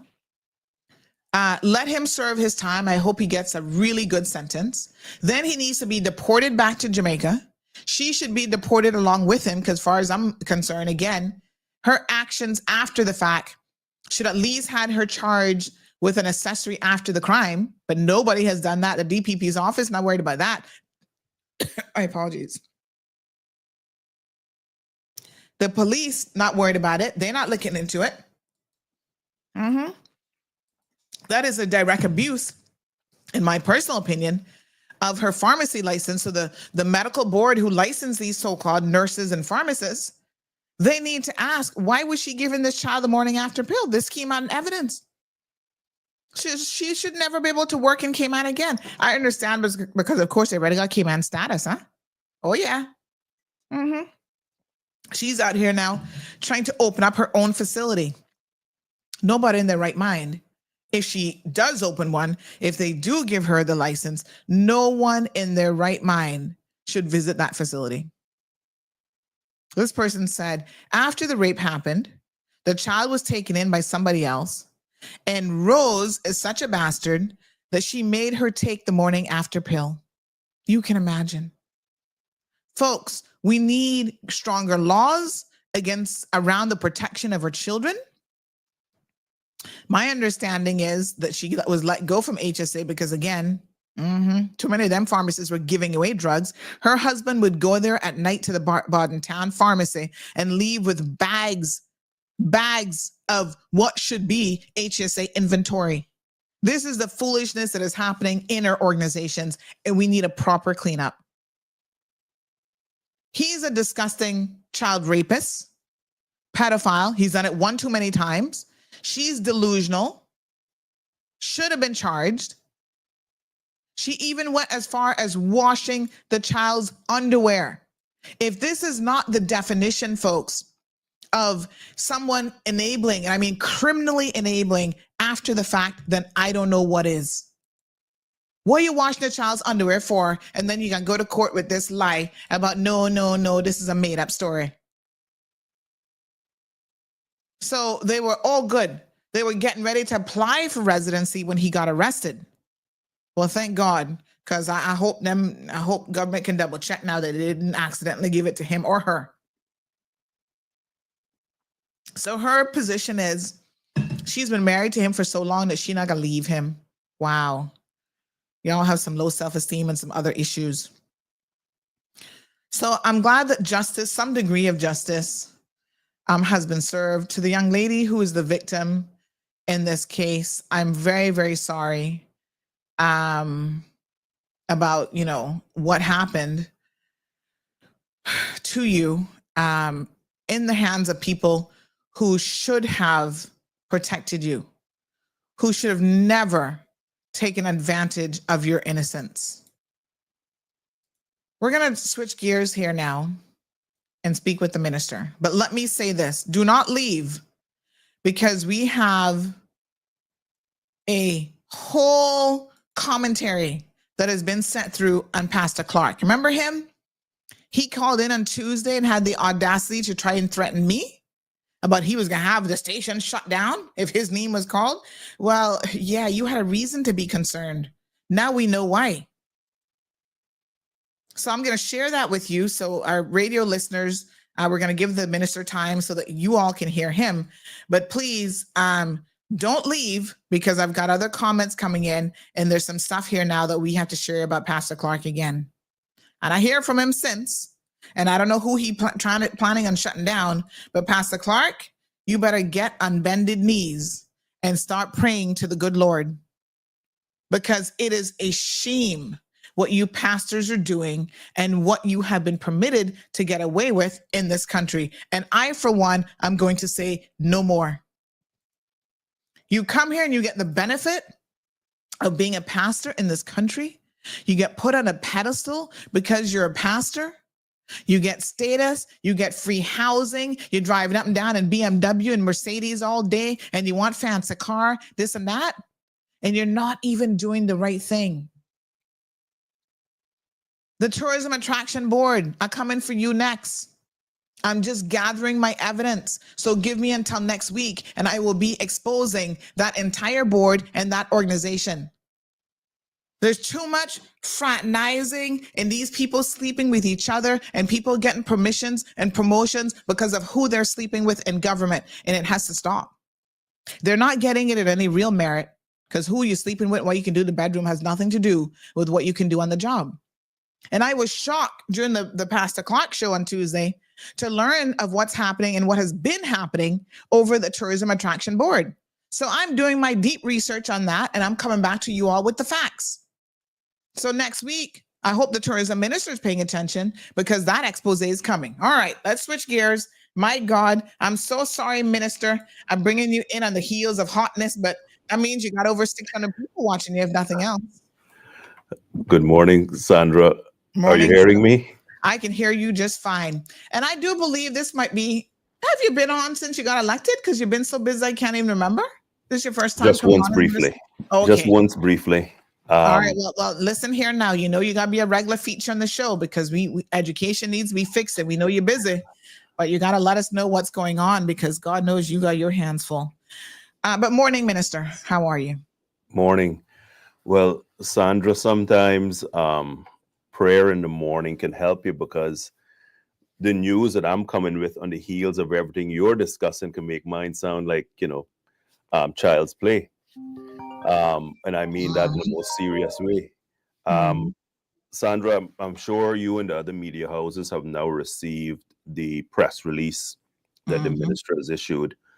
And I wanted to ensure that not only did we address the teachers and the parents of Layman Scott High School, but we ensure that the public is made aware of what has happened, the timeline, the corrective actions that are being taken, and the way forward with government school facilities, period.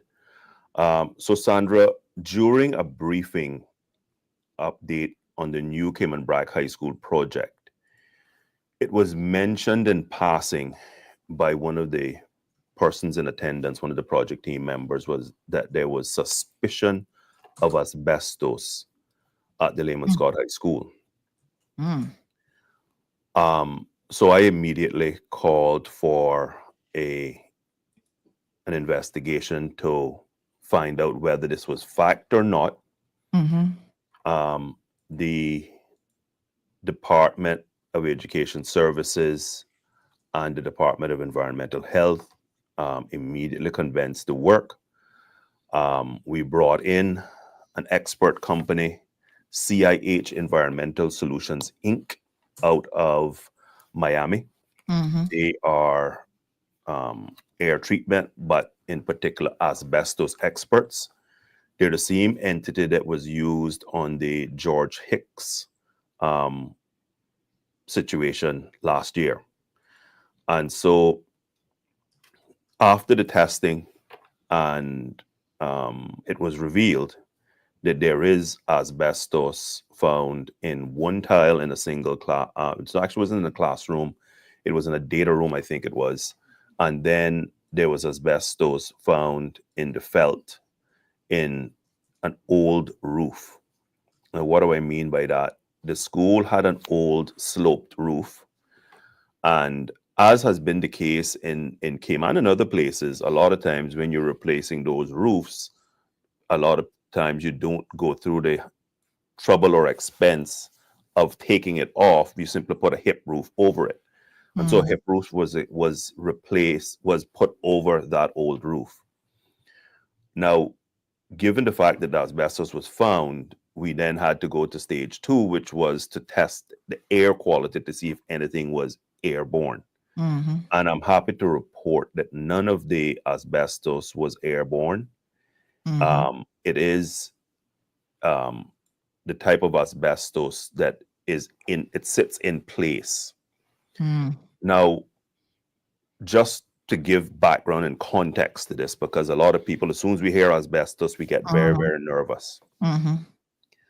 This type of asbestos, the approach that is used in many places is to actually leave it alone.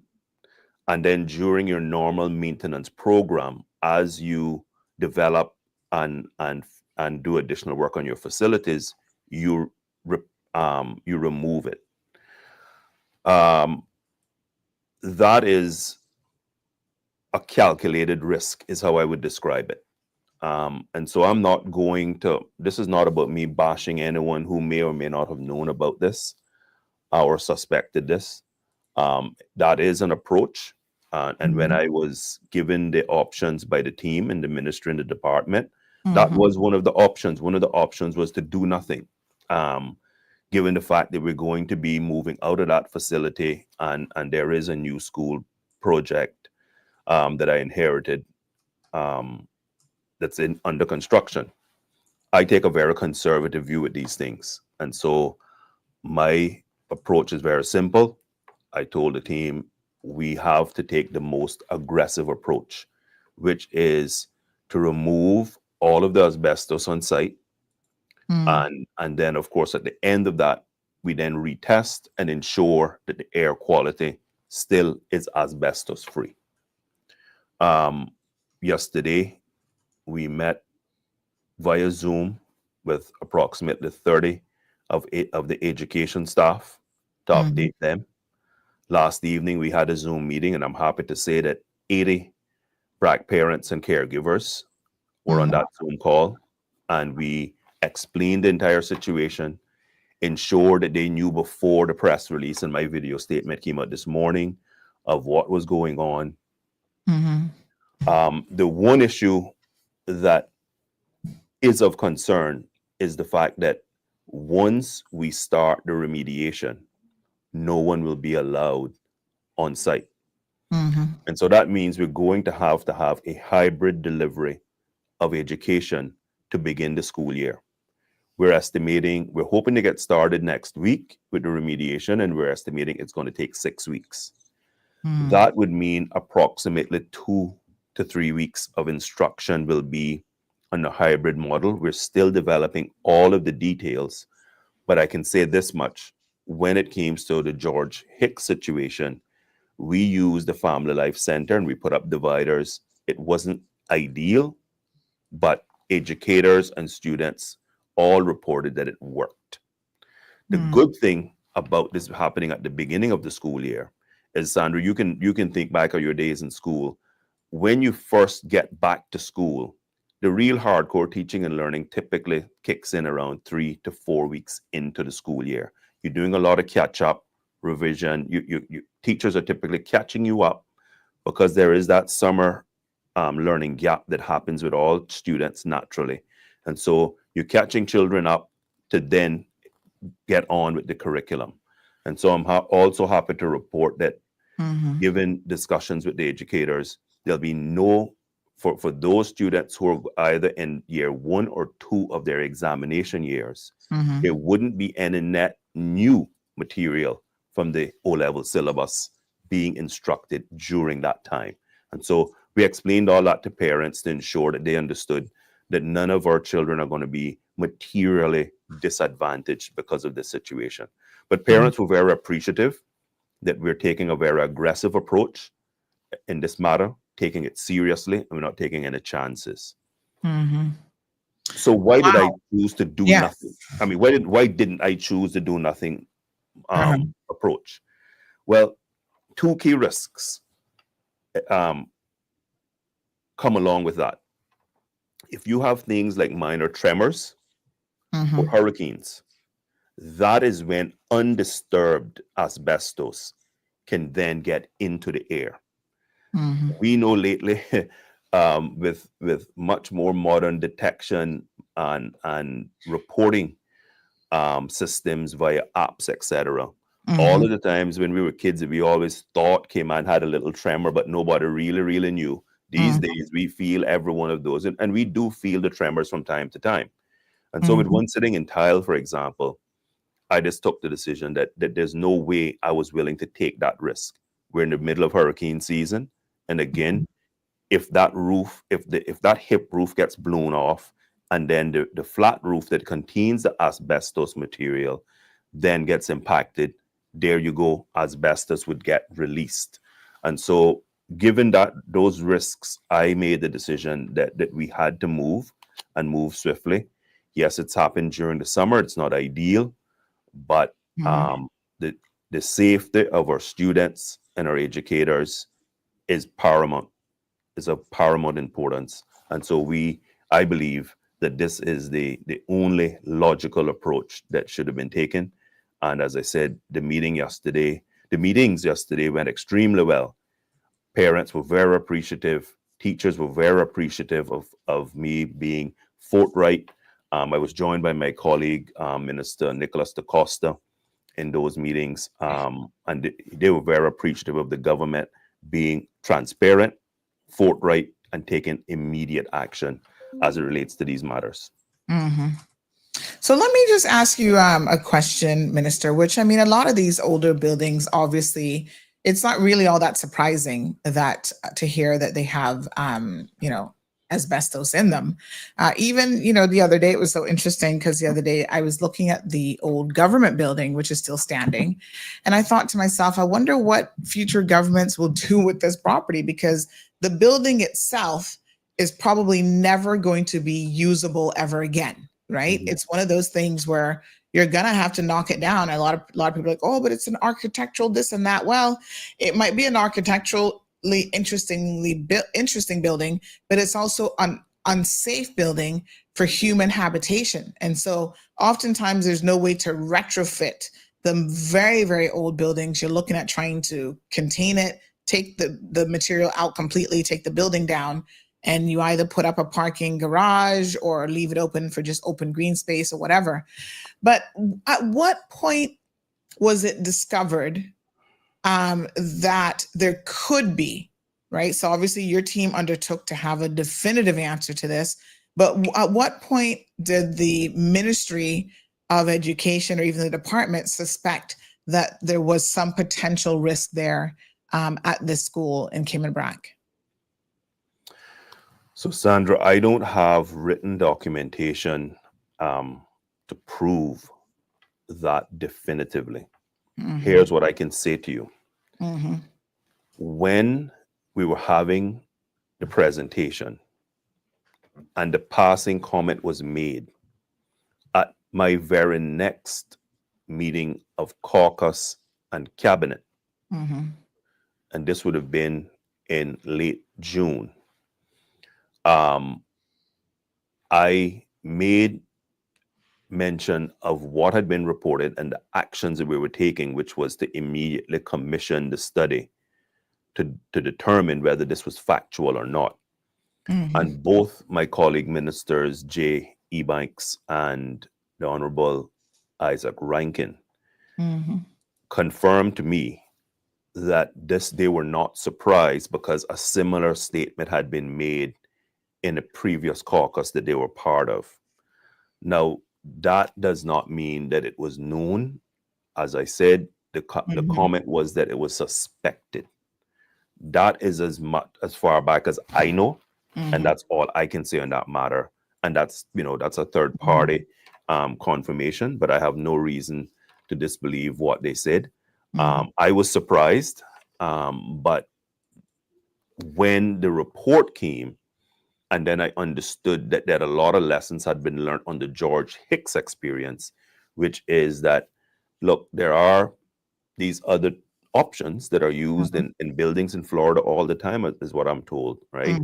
Is that once that asbestos is in place and they're comfortable that it's not going to move. Because right now, let me paint a picture. In the tile, it's in the glue under the tile, right? And that tile is grouted in. So we had to remove that tile to actually get to it. In the roof, it's contained within the tar, right? So it is not a simple thing that it's just going to get exposed. But what the experts tell you is that there's no guarantee it won't get airborne, right? It's just a matter of what's your risk tolerance.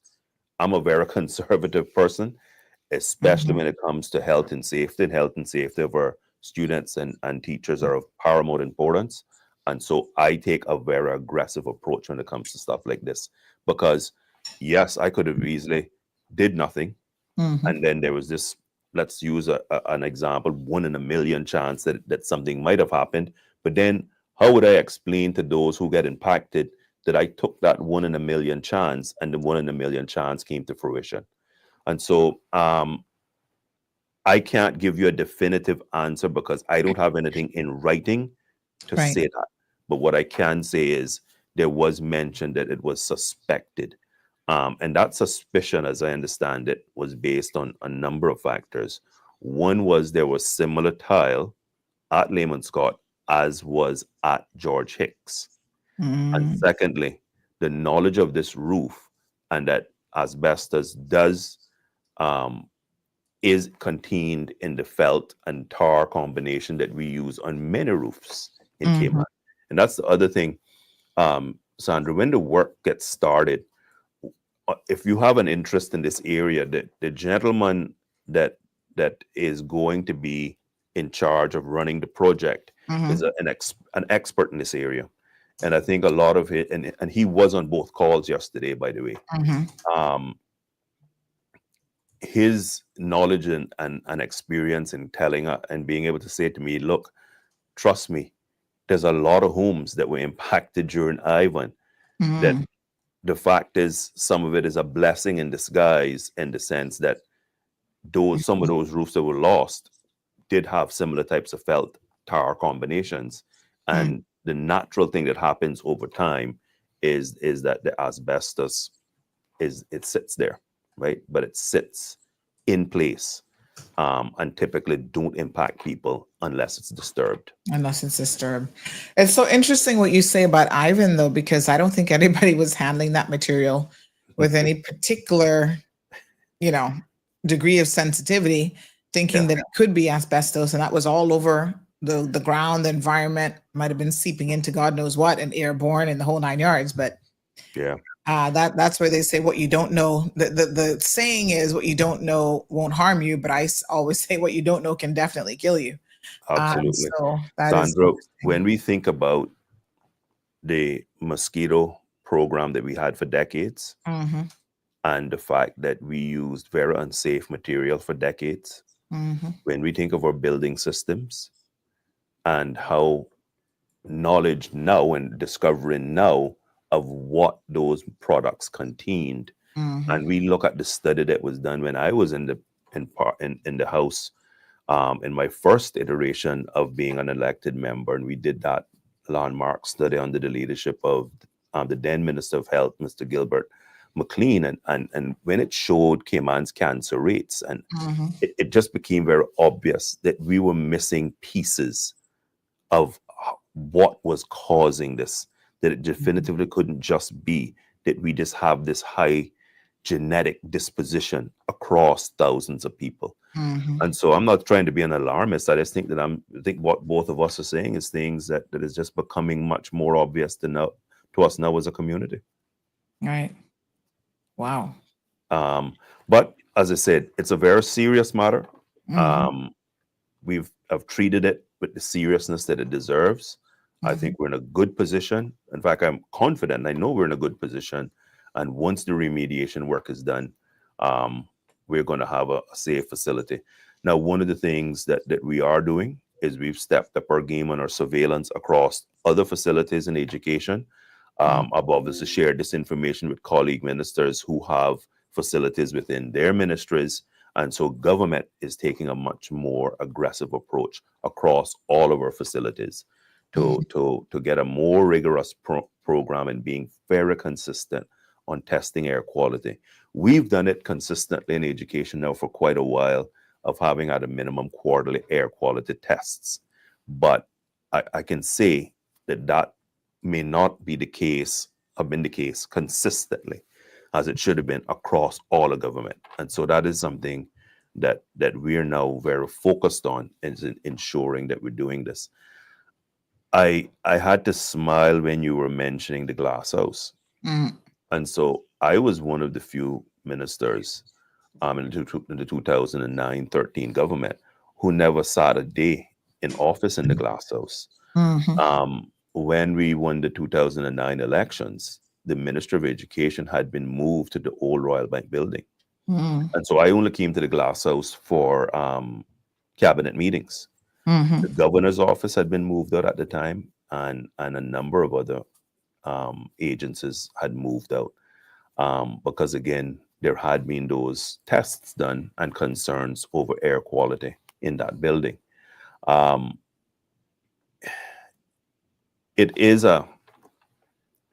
The glass house is a real difficult issue, in my opinion. And here's why.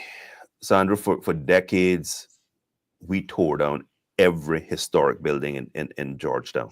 And you think about it, Emsley is probably one of the Emsley, the Parliament building, and the original courthouse are probably the three only real historic buildings left in central Georgetown.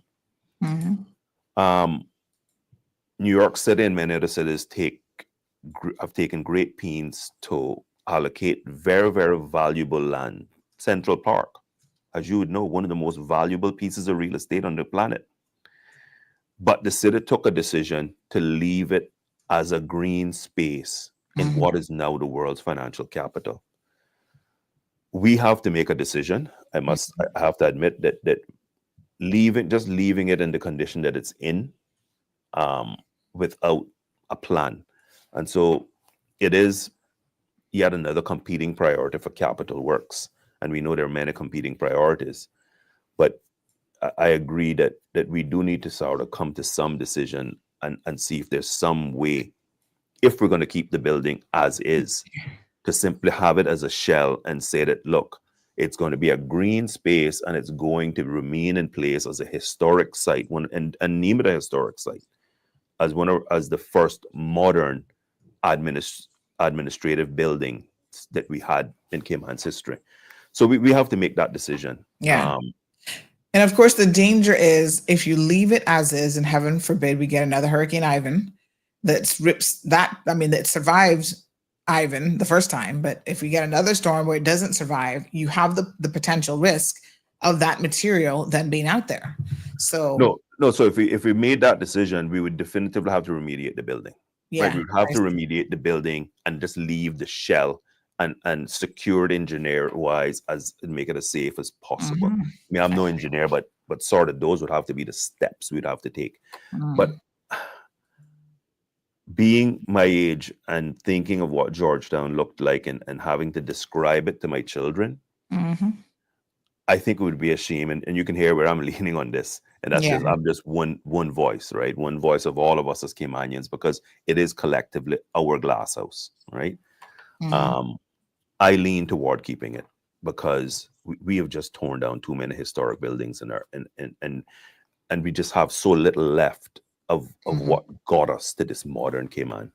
And it was a neat building, right? I mean, very few places have a what literally it was a glass house, right? And look at how it got its name. It's a building that is its entire shell is made of glass, right? But as I said, there'll be different opinions. Everybody's going to have their own view. But if we get back to our topic, Sandra, look, I feel extremely confident that we've made the right decision. We're being open and transparent. We're taking decisive action as a government. I couldn't be happier with the support that we have in caucus and the ease in which we make decisions. There's no bickering and you have to be taking papers back a month later for people to calm down and not be pissed off and that, and the other. We have a very effective, functional government, and making these types of decisions just become very, very easy. And then coming and reporting it to the public becomes very easy. Sandra, I couldn't help but read the press and listen to a part of your show. And so one of the things that I have asked for is a very detailed report, not only around the hiring that you were just discussing, but around our system. Our child, we can have all the best child safeguarding policies in the world. If we let the monsters in, then what? And the monsters aren't just outside this jurisdiction, as the two of us know. Yes. And so it is alarming. And I've also, after listening to you, sent my colleagues a very quick message because, we have to stop being pussyfooting around serious issues in Cayman. And I think as a government, we've come out and made some serious statements around where we are and things like immigration.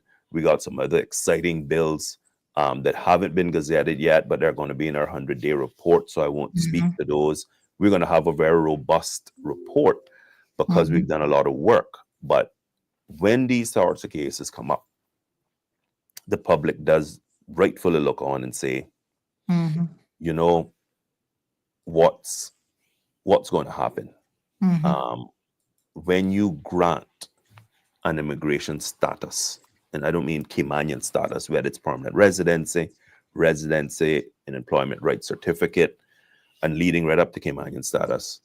When you have cases like you've described, it does cause everyone to question the system when there isn't a revocation, when the case for revocation is so glaringly obvious.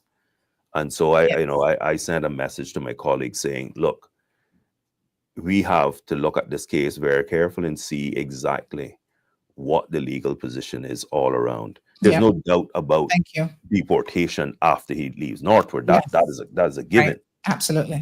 But everything else that goes with this case that was revealed in court that you then have now reporting on your show shocks the conscience. Thank you. I'm also happy. Yeah, thank you for that. I'm also happy that you are taking on the whole notion that we must have more churches per capita than any place on the planet. And it is something that government, it is a tricky area because you start getting down the whole specter of freedom of religion. And it is a constitutionally enshrined right. Yes. Yes. What I want to say, my gosh, it's really something else. You had some WWE stuff going on. I hear you saying that there was another appearance, which I didn't. Obviously, I'm too busy to keep up with your show, Sandra. I'm sorry, but finance and education is keeping me very busy these days. Yes. But someone needs to say it. Yeah. right? And we do have a caller on the line, but can I also interject this, right? This came up on Tuesday's program about the churches. Listen, I'm a full proponent. We grew up in a Christian community, but I don't know how many churches we need. It doesn't seem to be helping us in terms of our moral compass. We have more bad behavior and criminality. The churches don't even seem to be concerned a lot of times about these things. They don't make the Ministers Association. The only statements that they seem to want to make and get involved in is about the LGBT issue. That's the only issue that appears to be of concern to them. So when there's mass shootings and child rapes and whatever, we never hear from them. But one thing I think everybody's aware that there seems to be for certain individuals a financial benefit to being a minister of religion. They're getting everything duty free.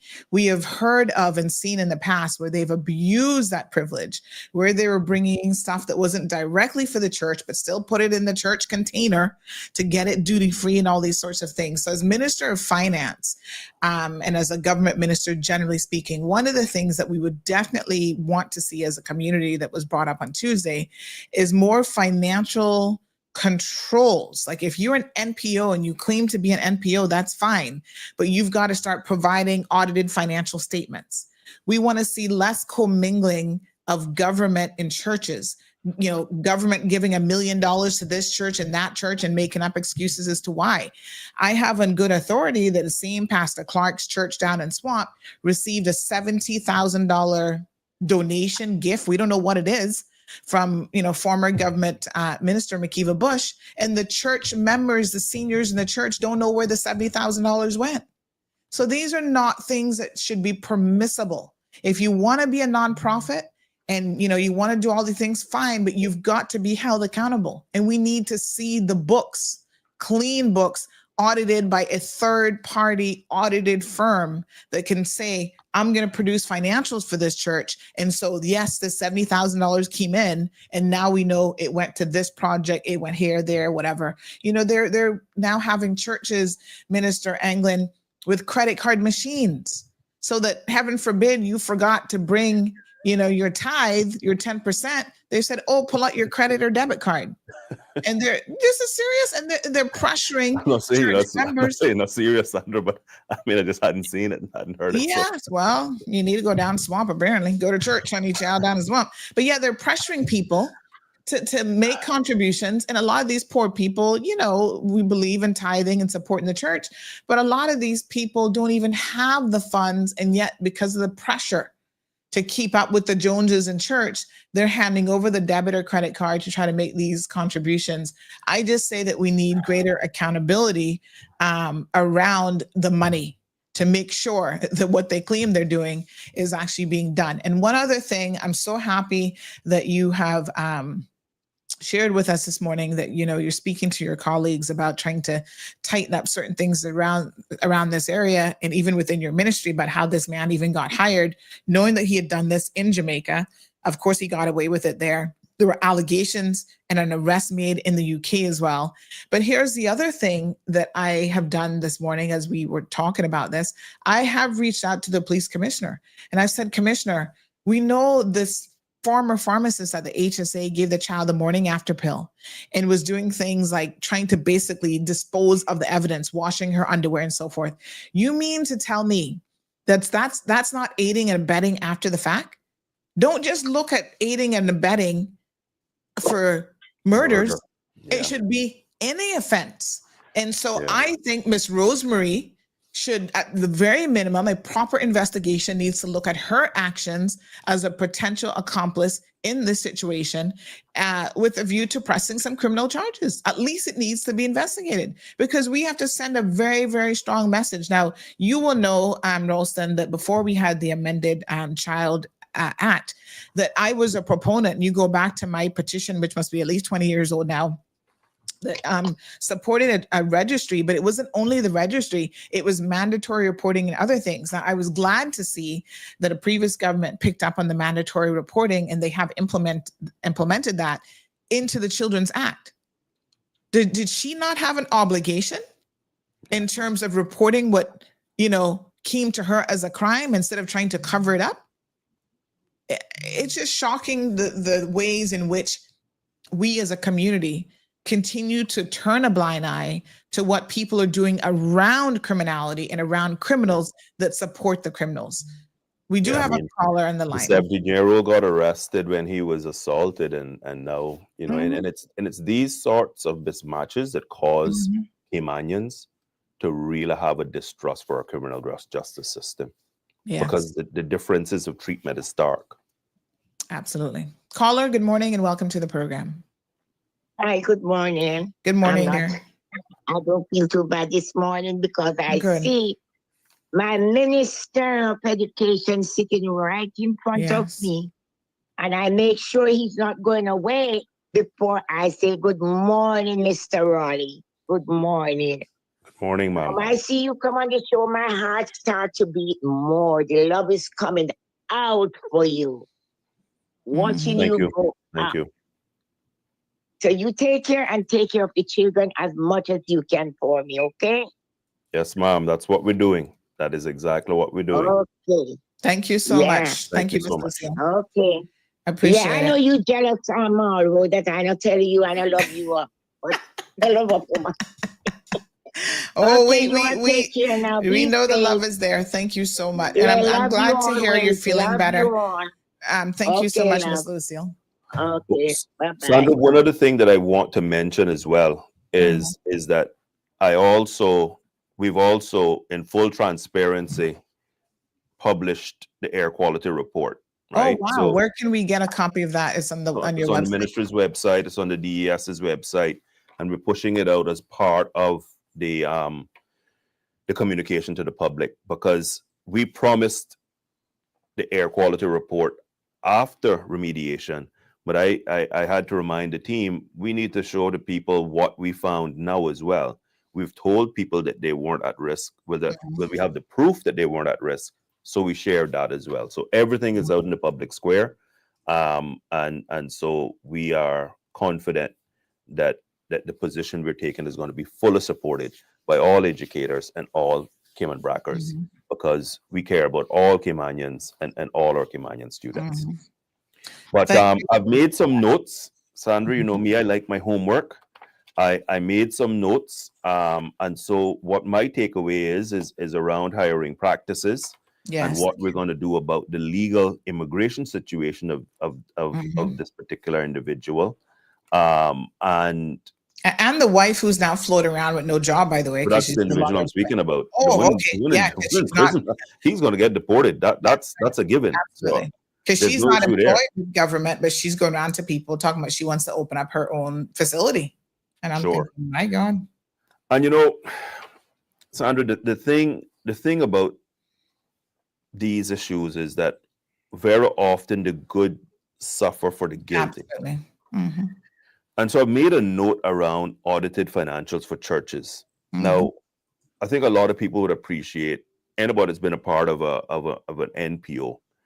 The way the law is crafted is to try to alleviate financial pressures from well-meaning citizens who start up a very small NPO, but it can have a real good impact. And that's why a lot of NPO, that's why the law is that once you make a certain amount, it's only after a certain threshold of collecting money from the public do you have to actually have an audit. I do believe, this is my personal opinion, that perhaps the government on the public policy standpoint needs to look closely at churches as a special category. And I'm sure that the larger churches will have persons in their congregations who are either professionals or affiliated professionals who can assist them to get audits done. Because when I was at Price Waterhouse, we did free audits all the time.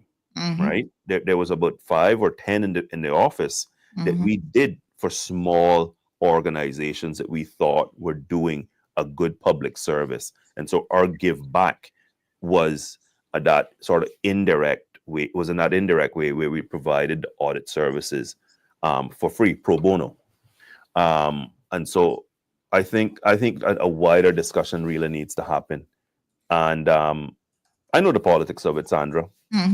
I know the politics of it. I know, the way in which the church and pastors have an influence. on congregations, and congregations have a lot of voters. Yes. But I do believe that anyone who's a genuine Christian should be able to look themselves in the mirror and say, you know, if what the government is proposing is for the public good, and to not allow rogue churches or rogue pastors to continue to operate. I'm not going to say take root, because they're here. They're definitively here, right? To try to weed some of them out and ensure that, you know, we as a country are not pushing and promoting. Because let me use something came to me when you were speaking about what pastors say.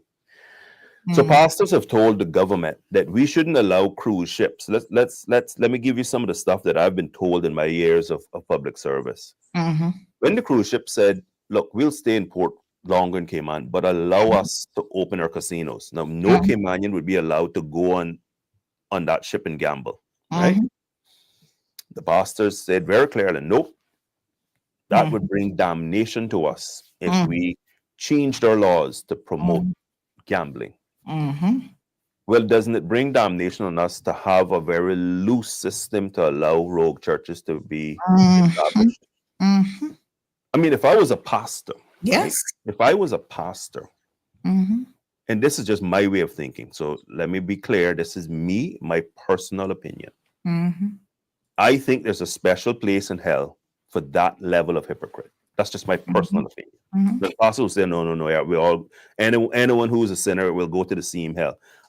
I just think God has a special place for someone who actually goes out and calls his name in vain to that level to become a pastor, but know that what you're doing behind closed doors is sinful, and that you're doing it a lot of times for financial gain.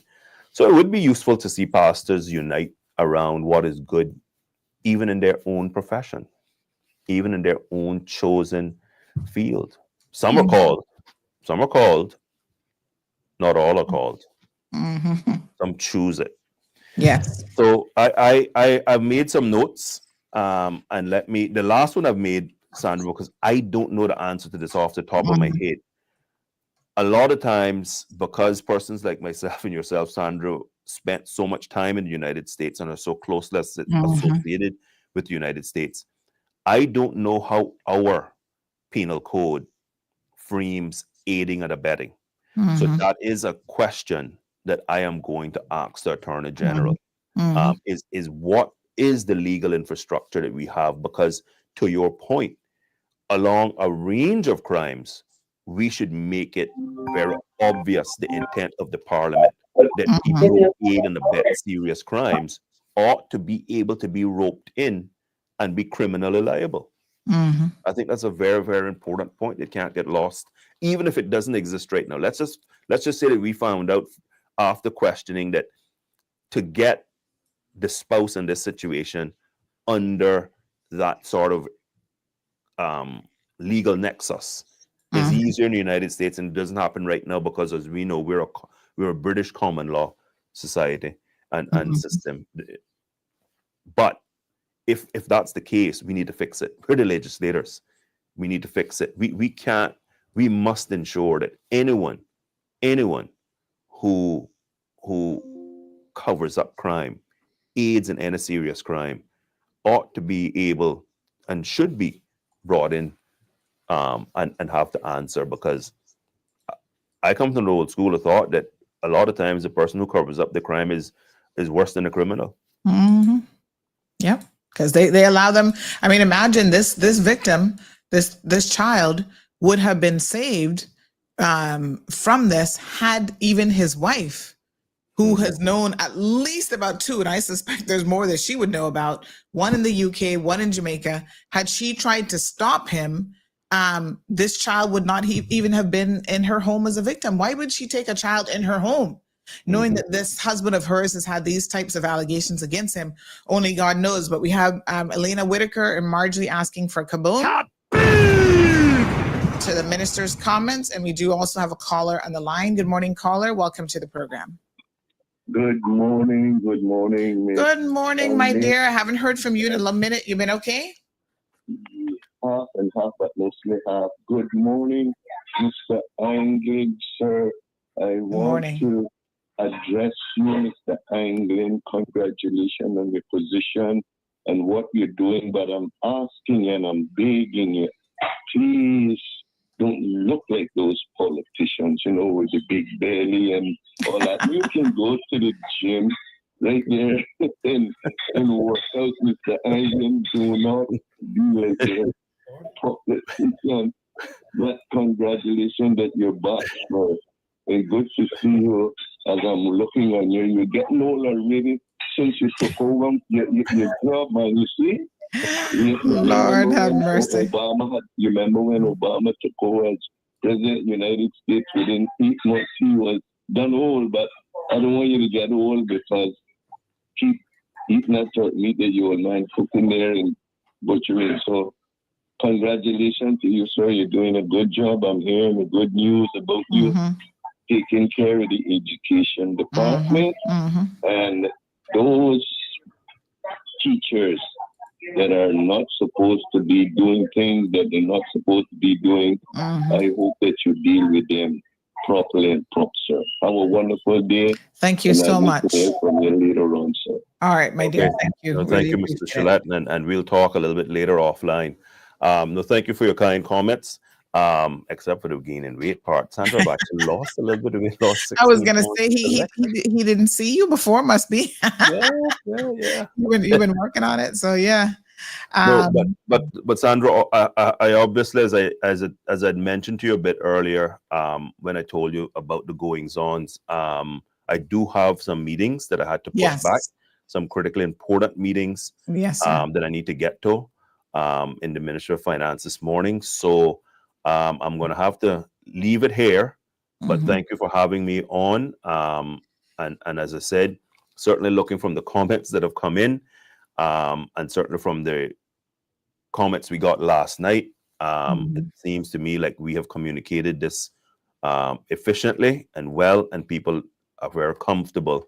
And as I said, I want to reassure every educator in the BRAC, every educator in Lehman Scott High School, every parent, every student, we're doing everything humanly possible, and we will ensure you have a safe learning environment after the summer break when you return to the campus. Someone said that you're looking more like your daddy, Mako, every day. And somebody else, I think Melita also made that comment earlier. So Miss Lucille wanting you to stay. No, ma'am, he has work to do. We don't want to keep him from the important work that he's charged with doing. I think that just means that you need to come on a little bit more often. We do have some other questions that had come in for you as well. One was about the teachers program, if you were still going to be going around speaking to some of the staff because they hadn't heard. Absolutely. September, God's willing, that starts. Absolutely. Okay. Absolutely. Very good. All right. So thank you so much, Minister. And we certainly look forward. Ms. Magdalene says, thank God for CMR. The issues discussed here are being addressed, such as hiring practices, etc. So we thank this particular minister for sure for always being transparent and always being willing to come and talk to the people to, as I say, meet you where you are so that you can get the information, the much needed information about what's happening. And we'll be seeing Minister Anglin again soon enough. Thank you, sir. All right. All right. Appreciate it. Thank you. All right, folks. So we appreciate the minister again. Very, very busy time for him as schools are about to open. So they have a lot of work to do. We do have Brent Hyde says, thank you guys for sharing this information. So Renee is working on the publication of the story, and then the asbestos report will go up here shortly. So, let's see what we can do in terms of making sure that that's included in the article so that you can hyperlink directly to the report. For those of you, I see some of you asking technical questions about how can it be removed safely. I'm guessing that's all in the report. So they have undertaken this agreement now, if you will, this it's a contractual agreement with this company to do the remediation work on the Lehman Scott high school in Cayman Brac after asbestos had been basically confirmed at that facility. I do think it is alarming that previous ministers and current ministers could say, oh, this was something that was brought to caucus before, which means that Brac Education Minister Juliana O'Connor Connolly would have known that there was probably a very high chance of that school having some form of asbestos, and as usual, she did nothing about it, right? So they put the government in a deficit by $62 million because they were too busy out here trying to buy votes within the civil servant, give donations to failing schools, and give donations to churches that they could not even focus on, wow, this is a health risk to our children. Because you guys know asbestos is linked to all sorts of cancers, very, very serious cancers, and absolutely nothing was done. She didn't even bother to confirm it, to say, okay, let's get a report to say, are kids safe or are they not safe, much less undertake any remediation work. Folks, that is what happens when you put the wrong type of people in public office. Okay? That's exactly what happens. YouTuber says, yes, Raleigh, I agree as education minister. Let's Get Fit initiative starting in schools. Let's teach our kids about nutrition very early. Ms. Marjorie says we need fingerprinting at the airport. It needs to be a priority. Buy some drones from Ukraine so we can patrol our shorelines. Let me also say this about fingerprinting, Marjorie. The problem with fingerprinting is because Mr. Bailey had no previous conviction. You can understand why his fingerprint wouldn't be in any kind of a system. He was getting away with it. And unfortunately, when it comes to sexual offenses in particular, they are the most unreported type of offense. So most victims do not come forward and report it. So that's a problem. But that is precisely why we need to make environments safer for victims. You know, they don't get dragged through the system because they come forward. They have to be encouraged to come forward, especially child victims. They need a lot of a whole other handling of cases, different situations, like an enlightened person shadowing them throughout the court system to protect them as much as possible, because it is very, very difficult to get a child victim to come forward. That's why it breaks my heart when children come forward and a jury will still sit there and let people free. Thank God in this case, the DPP did their job, the police did their job, the evidence was tight, and the jury found him guilty. Hallelujah. Amen on that. Now, to his wife, I'm glad that they'll be looking into her immigration status, because given her behavior, I'm a firm believer that she should have been criminally charged. And if they're not going to criminally charge her, you don't get the privilege of staying in this country and trying to make a living off of the back of the people of the Cayman Islands. No, no, no, no, no. And thanks as well to the HSA for getting rid of her. Thank you for firing her. This person says that they've known about the asbestos in the schools for at least 2 or more years. Most of the schools have asbestos in them. I'm not surprised by that. And of course, you know, the same thing with the one there, the old Cayman Islands High School on Walker's Road, that has begun. And so there is that as well. But I'm not surprised by that. And Juliana O'Connor Conley was too busy doing God knows what to do anything about it. So there you go. All right, let me just go through now and have oh, my apologies. Who is Georgetown North PPM? Who's Georgetown North again? Who's Georgetown North? North is who? Which minister is North?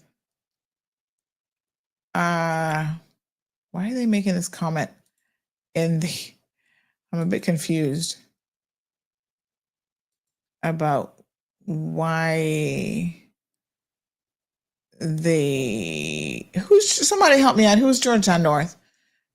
we made a comment to say that the Minister Ralston is going to be in cabinet. Georgetown North, that Joey Hugh? Oh, because when I shared with everyone that the minister would be on the show, this is what was sent from, it says Georgetown North PPM. The role, this character here, I forget what her character's name is. She has a show, rolling her eyes, and then one above it is some video of 10-second video, something at somebody's desk with glasses and their calendar. I don't know what they sent that for.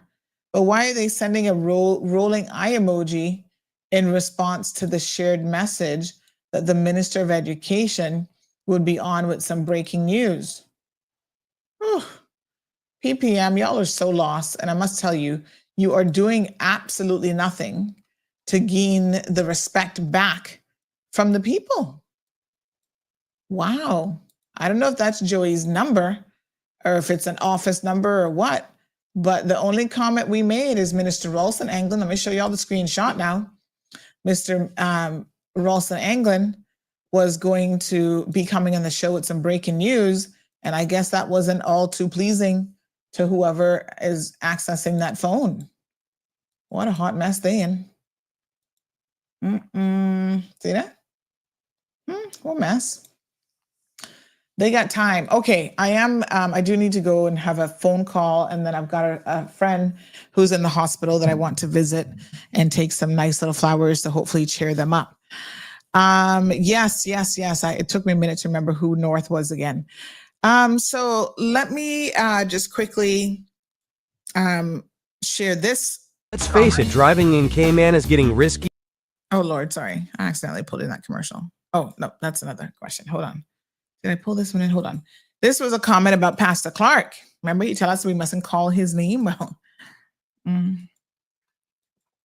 apparently enough people have enough to say about him. Look at the length of this message about Pastor Clark. Lord Jesus. I'm going to read it. We're not going to go too deep into it because, oh yeah, the character's name is Wednesday Adam. Yeah, oh, I like that show. I watched the first season. I think season 2 might be out now, so I got to get caught up. But I do have to go with one of my doctors online and do an online appointment. So let's read this one. Good morning, caller. Good morning. Morning, dear. How are you? I'm just calling to remind you of one of the 10 commandments that I spoke about to you the other day. And so I'm reminding you again this morning. How come when I'm feeling sick, you don't come visit me and bring me any flowers? Well, thankfully, you've not been in the hospital here. So you're not. I know you've had some health issues, but yeah. Well, that is well. Maybe you should stop being so private and let me know, so I can come and visit you. You know, I just pulling your toe. No, I know. But you know, I don't like hospitals and I don't like funerals, but sometimes you got to go. You know how it is. Yeah, you have to. And the thing is, once you've been a patient in a hospital, it makes you understand even more. Why it's so nice that that are in oh there. God, yes. So, it sure gets boring in there real quick. I mean, I'll tell you something. One time I had someone, her mom passed away recently, but she was thanking me the other day after her mom passed away. She said, Sandra, I remember years ago, her mom was in the hospital. And she said, you came to the hospital and you set up the little TV box and system so that my mom could sit there and have something to watch because she was so bored to death being in the hospital. And it's true, especially when you're the type of person who likes to be on the go. You're always in, even if you're at home, you're cleaning, you're doing something, being laid up in a bed, being sick is no fun. Not only that, but by nature, and I'm one of those people, I can't be boxed in, you know? Even if I can move around, I cannot be boxed in. Don't do that to me. Oh Lord, it drives you crazy. But no, but I was just teasing you about that. That's fine. And sometimes, to be honest, people just come visit you because they want to know your business. Right. So, that's true. My dear. If you want to know my business, I can call you and have you put it out the forum. They'll hear it then. Oh yeah, I give you a long list. I was anxious to know what happened between this period and that period and that period and up to this time.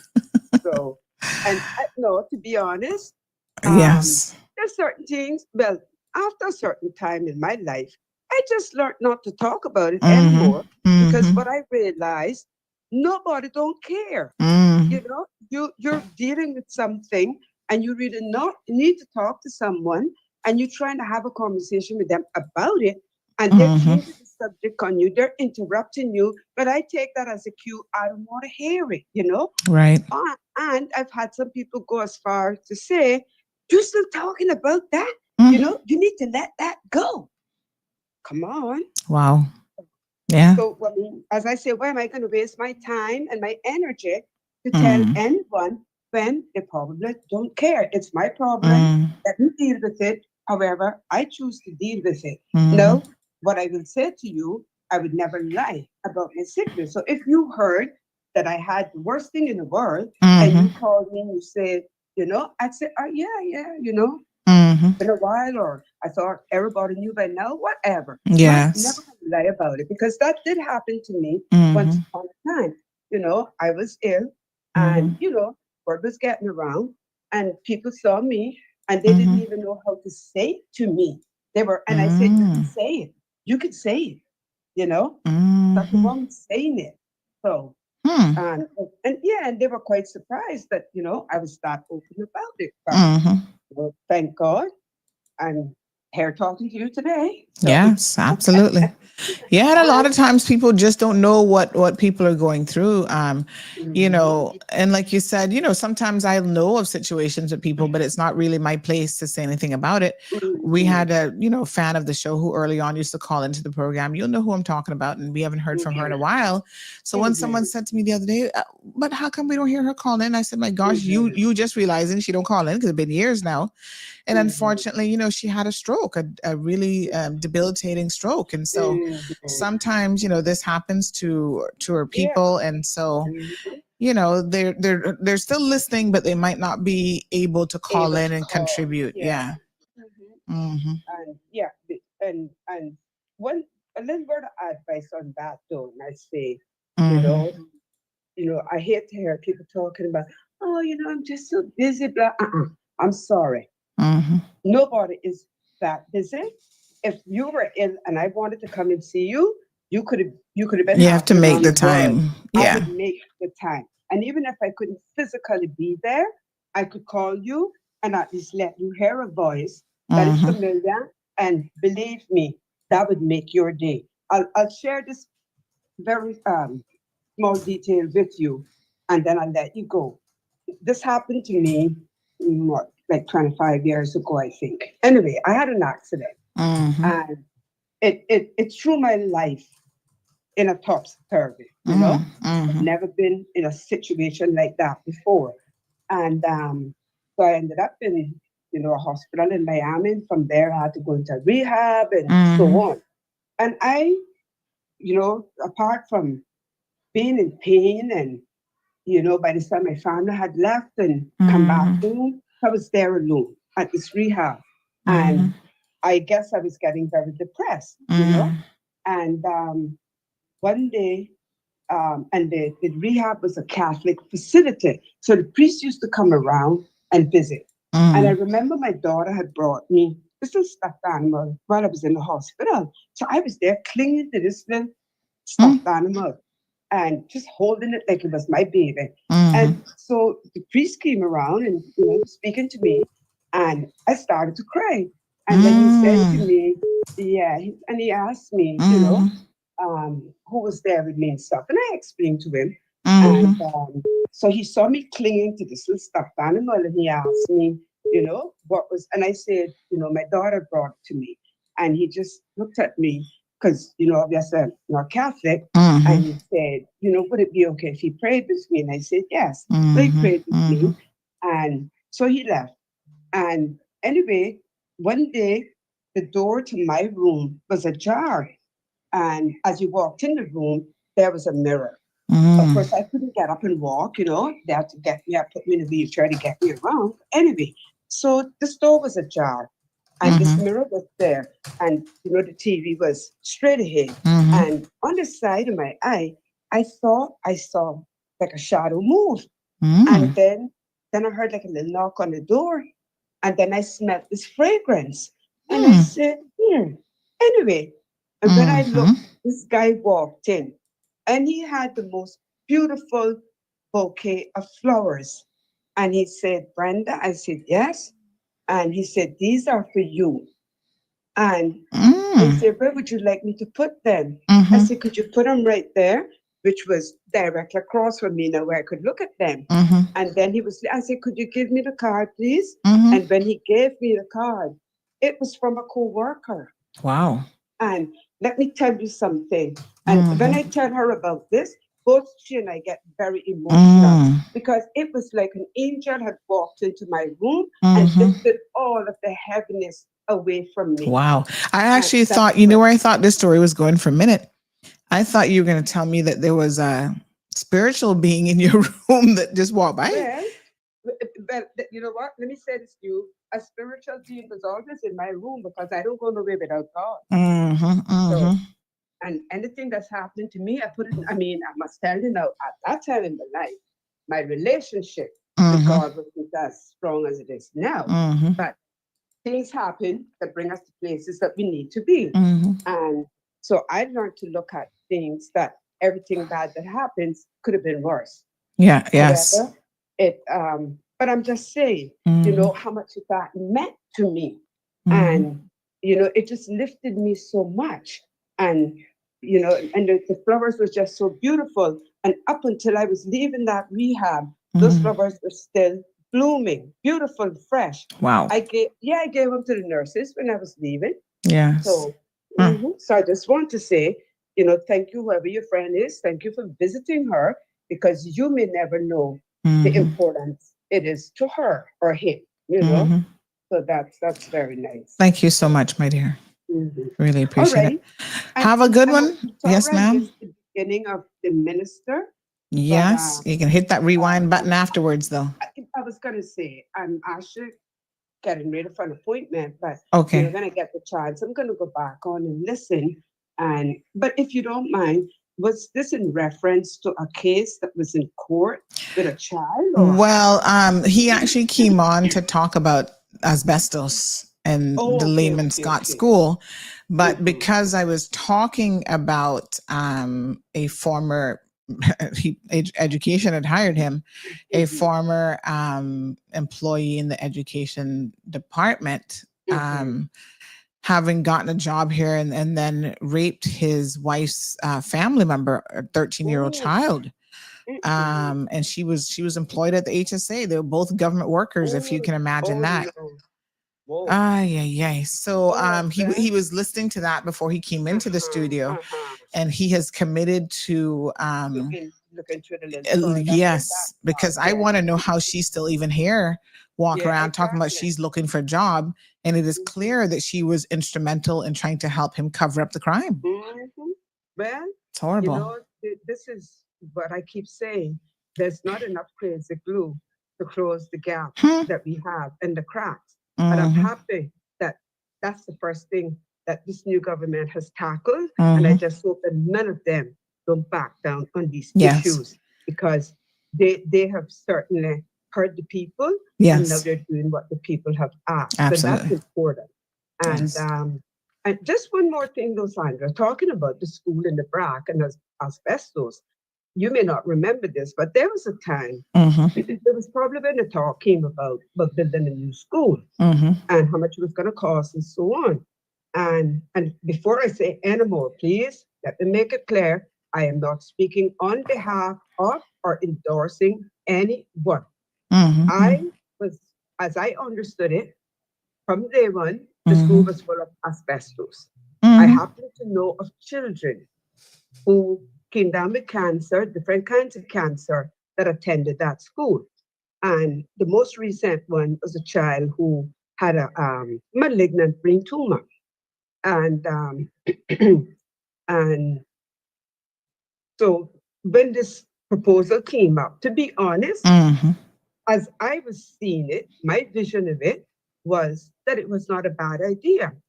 And even though the BRAC don't have the population we have, I said, we may have to run up there too for shelter because, as I said, as I understood it, it would be a multi-purpose facility. So, in that square of the situation, I didn't think it was a bad idea. Now, what the real story is, I don't know. What the real proposal was or is, I don't know. I'm just saying that's how I felt about it. But the part about asbestos, I'd heard that for many years. And I did say that to you on one of your forgive me, on one of your shows. And because I remember you even said, or I wrote it because I remember your comment to it was also, is that the business case for the school? So I say all of that to say this. I'm so happy that, you know, it's actually being looked into because we certainly cannot have, whether they're children or adults, working or being in environments that's hazardous to their health. Absolutely. And, you know, because we also know of adults that, you know, remember the tour down that tower building? Because they had the same problem there. So. Yeah, and I mean, that's the other, you know, we brought up obviously the other building here today as well, which is the government, the glass house, because we know that that's a sick building. Yeah, that's also a sick building, but what a mess. Yeah, that building needs to be taken down. Yeah. And I have said repeatedly, take it down. And because of where it is in proximity to where Mr. Ormond Panton's house used to be, which is where the new government admin building is, or a portion of it, I have always said, and I will continue to say and advocate for this, that should become a park and it should have a statue of Mr. Ormond, and we call it if whether they want to say O.L. Panton or Ormond L. Panton or his full name, park. And then put, you know, like benches out there, make sure his name is on the benches and so on, and have like a little cafe, little coffee shop somewhere that all of the civil servants can go and buy their coffee, have their little sandwich, or, you know, if someone wanted to open a restaurant and put it there. It's right in the middle of everything government in the Cayman Islands. And no one, I hope to God that no one else is going to occupy that property. So it is central to everything in Cayman and to our national security. So I hope they bear that in mind. And I personally, because I grew up on that property, you might not remember that, but I grew up there. And so it's a special place to me also. And, I did not know that. Huh, interesting. Yeah, absolutely. Your sister would remember that. You probably left before you remember. But anyway, I remember all of that. So I could tell you stories about you that you don't know. Anyway. Oh, yeah. All right, we've got another caller trying to get through. Thank you so much, Miss Brenda. Appreciate it. Okay, and thank you for the time. Okay, dear. Have a good one. Thank you. Good morning, caller. Welcome to the program. Good morning, my friend. How are you? Hey, not too bad. How you doing? I'm okay. Good. I'm listening to your program, and I was listening to the Honorable Ralston Anglin. What I see that I am concerned about, and understand me clearly. We're moving in the right direction, but and no bones about it, we're moving too slow. We're moving too slow. You got so many undesirables into this country that are literally sabotaging this country, and we're not moving in the direction. I will tell you this, like it or lump it, people are talking about Trump going into the churches. He has a right to go into those churches. You see the criminals and all of that. We need to move a little faster. We need to get some outside intervention into this country and clean it out. By the time they go at the speed they're going, look, man, we cannot sustain the amount of moral damage, financial damage into this country. I'm sorry, Sandra. It is not good. So my take is this: we need to speed this thing up and make a robust move quick as possible. Yes. So Yes. I have too much to say because I'm working, so the sun is hot, and hopefully I'll talk to you soon again. Thank you so much. I appreciate it. I do need to go talk to my doctor, and then I do have a 12 o'clock appointment. So I'm going to pause this commentary about Pastor Clark until tomorrow's show. We'll have to come back to it. It'll be FAFO Friday for sure. I can see that coming. But listen to me now. So I do have to go. Thank you guys so much for listening to the program. Again, what I want to say to the last caller is Rome wasn't built in a day. The mess that this government is in there trying to clean up, it didn't happen overnight. They've got at least a $62 million deficit that they're working with. So there's a lot of things that they may want to fix, but because of the financial constraints that they're facing, they may not have the ability to do it right now. They got to figure out where's the money coming from. So one of the key things that they're working on is their SPS, the Strategic Policy Statement. And that lays out for the term that they're going to be in, what they intend to do. So I know y'all want it fixed and you want it fixed yesterday. But let me just say that it's not going to happen quite that quickly. Yeah. But they're working on it. So let's give them time. And, we expect movement within 4 years for sure. We don't want 4 years later, some of these same issues still there with no resolution or nothing even begun. But please give them some time because the issues that we have did not happen overnight. And so it will take some time to also try to fix that. Okay. So we'll be back tomorrow. Thank you guys so much for tuning in. And we'll get to that letter because it's very, very long. And I'm sure I can't just read it and not address the hot mess that is contained therein. Okay. So bear with me. We'll get to it on tomorrow's show for sure. So Miss whatever Bailey, whatever your name is, Rose Bailey is what they call her. Sorry for you. But all I can tell you is we're not going to allow you to sit here and get away with,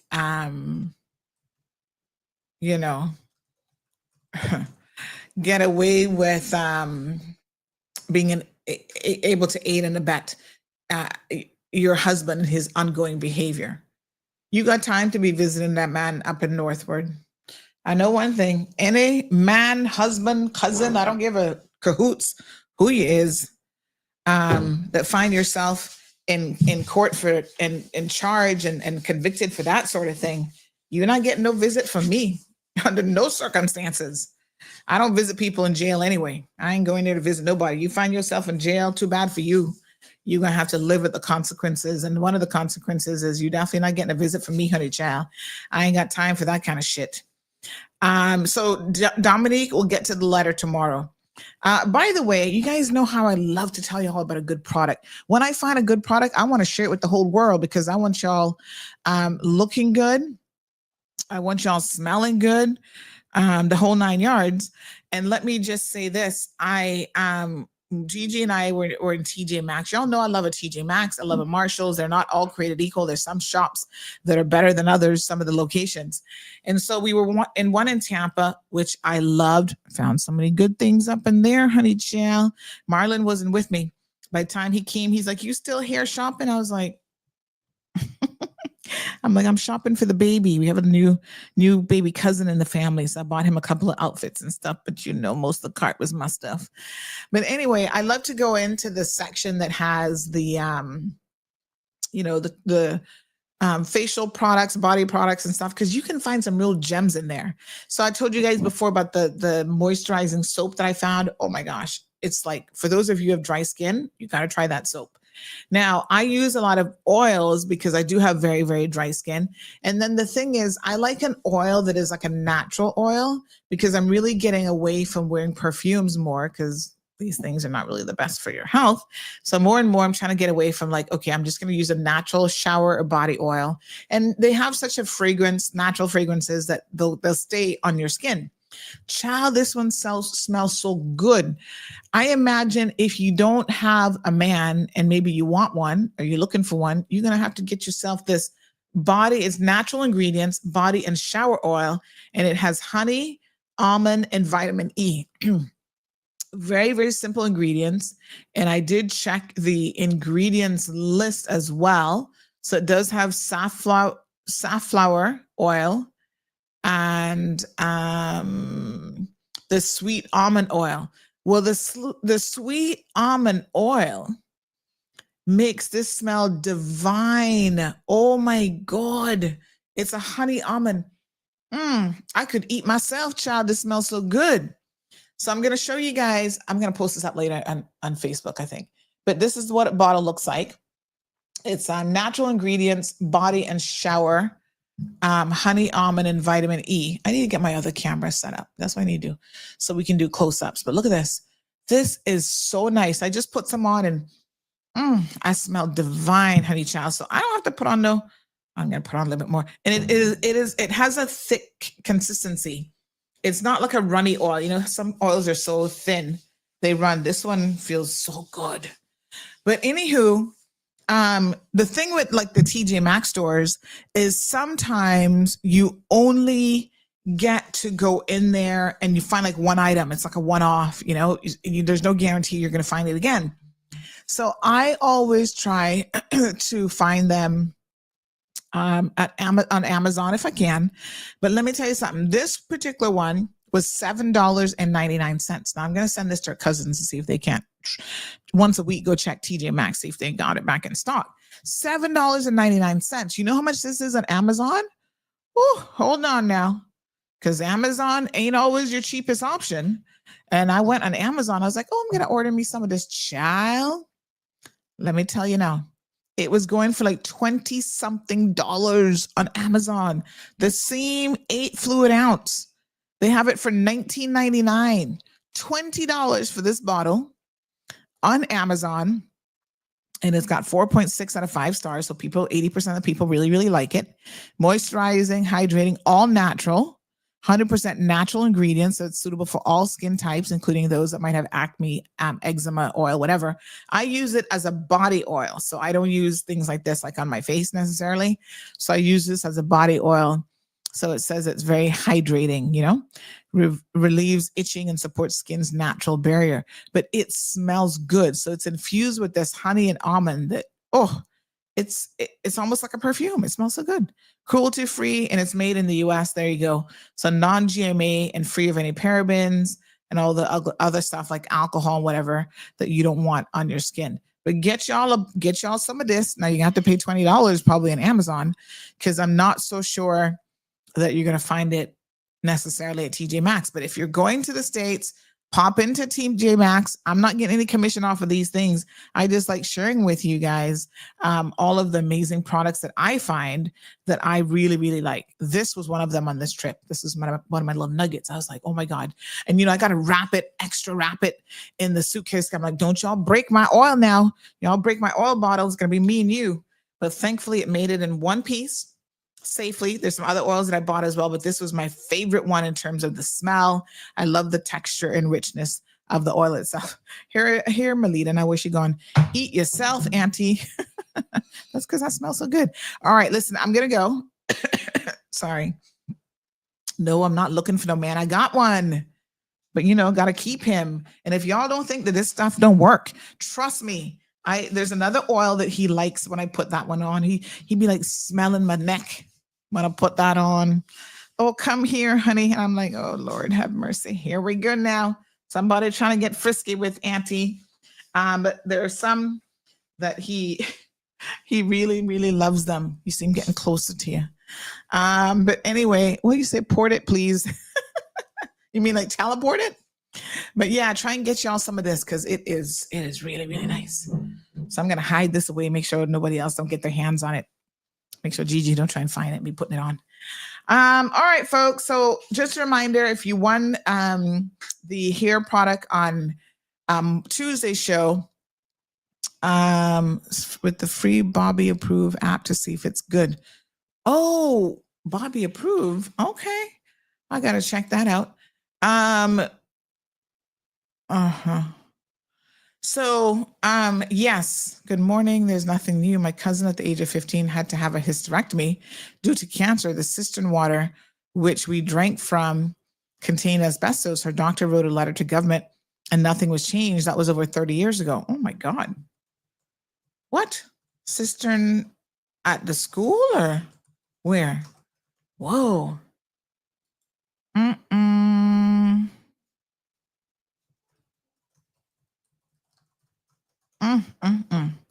All right. Come on in, honey child. All right, we're gonna go ahead and end the show. Hello, ma'am. Hi. I was definitely not eating the food. You were definitely not eating my food? It looks like you're chewing food to me. Did you bring me anything, any of my syrup for these homemade pancakes? Mom, I'm about to come back. You're about to come back. Mm-hmm. I am meeting someone for 12 o'clock, so I'm only going to have a few bites of this. She says she's definitely not eating my food. You notice her hair is still looking good? So I had another parent yesterday message me, and they had used the hair product and their little daughter's hair, and they sent me some before and after pictures. And girl, they're like, her hair went from this to this. And they're like, this product really, really works. And her hair still looks good this morning. So curly girl. I'm definitely not drinking your thing. All right. Thank you so much. What was that? That's a little girl that is using that same hair thing as you. And it's like really good. Makes her hair look beautiful. Turn around. Let me see how yours are looking. Did you put on your hairnet last night? Yeah. Yes, ma'am. So,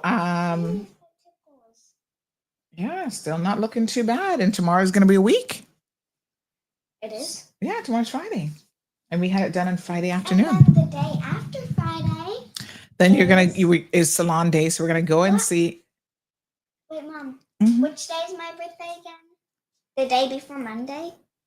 Oh, Saturday's your birthday.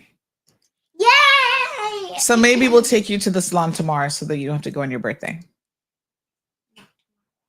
Tomorrow's Friday. No, not the day before. The day before tomorrow's today. No, the day before my birthday. No, that's Sunday. She's not going to be there on Sunday. So, and we want you to look nice and fresh for your birthday. Nice fresh hairdo. Right? Okay. Thank you, ma'am. All righty, folks. So we're going to go ahead and end the show here. Everybody say Gigi. Say good morning to Miss Gigi. Miss Gigi, say good morning to everyone. She just be sneaking in here, finding an excuse to come on the show. I can tell your daddy on you. I can tell Dad Dad. already knows I went on the show yesterday. On Tuesday? Yeah, on Tuesday. How does he know that? You told him? Auntie Susie told him?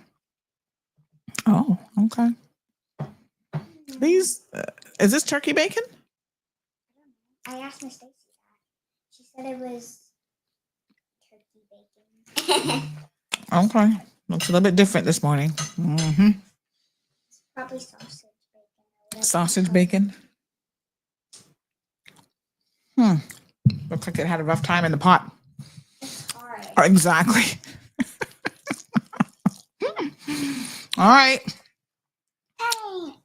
That's all she wrote. Let me see. Mm-hmm. Did you see the messages that I sent to you about me and Miss Stacy ate off the food? You sent the message? Mm-hmm. We ate it all off. Love Gigi. Oh, that was for you? From you? Yeah. You typed that? Yeah. Oh. And then that little emoji that has the tongue sticking out. You put. Yummy. Oh, I didn't know you did that. I thought that was Miss Stacy's typing. I hear you there. All right, Mom has to go on the road today. I have a few errands to run, okay? I gotta go work. You gotta work for a living. Is that camera connected to the TV thing? To the monitor. It's a computer to monitor. Yes. That's the camera that lets people see me on the show. Oh, Boy, this turkey bacon or whatever this is kind of tough. What do you mean the camera looks sus? What's sus about it? You're afraid of it? That's why you shouldn't be in my studio. Because that is for me, not for you. Oh, hot mess. Corrine, Saturday is your birthday too. Oh, Miss Corrine shares a birthday with you. And Miss Stacy's daughter. Is on the 9th? Oh. All right. Well, we got to figure out your birthday plans. And 3 of my friends. Hi, child. All right, folks. We are going to end the show. Put that down, ma'am. Go drink water. We're going to end the show this morning. We will see you guys. Oh, one more phone call. Not for you. Good morning, caller. Good morning, Sandra. A pleasant good morning. I loved the show. Thank you so much. I'm going to tell you some nice products. Close the door, Gigi. And some body wash. It's called the body wash. They have it for children also. Watch your fingers. It's a 3-in-1. Okay. And it's called Everyone for Everybody. Oh, yeah, we use that. Yes, we use that one already. And then it's wonderful. And then they have Dr. Bonner's bar soap. Oh, okay. Oh, they're wonderful. Wonderful, wonderful. And that turkey bacon that you're eating is not healthy.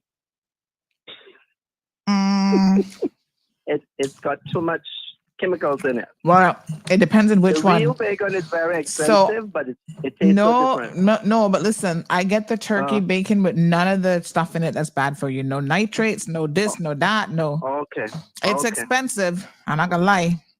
Yeah. You pay a lot for it, but the regular bacon, and that's expensive too. But yeah, it's very. All that stuff is just full of so much.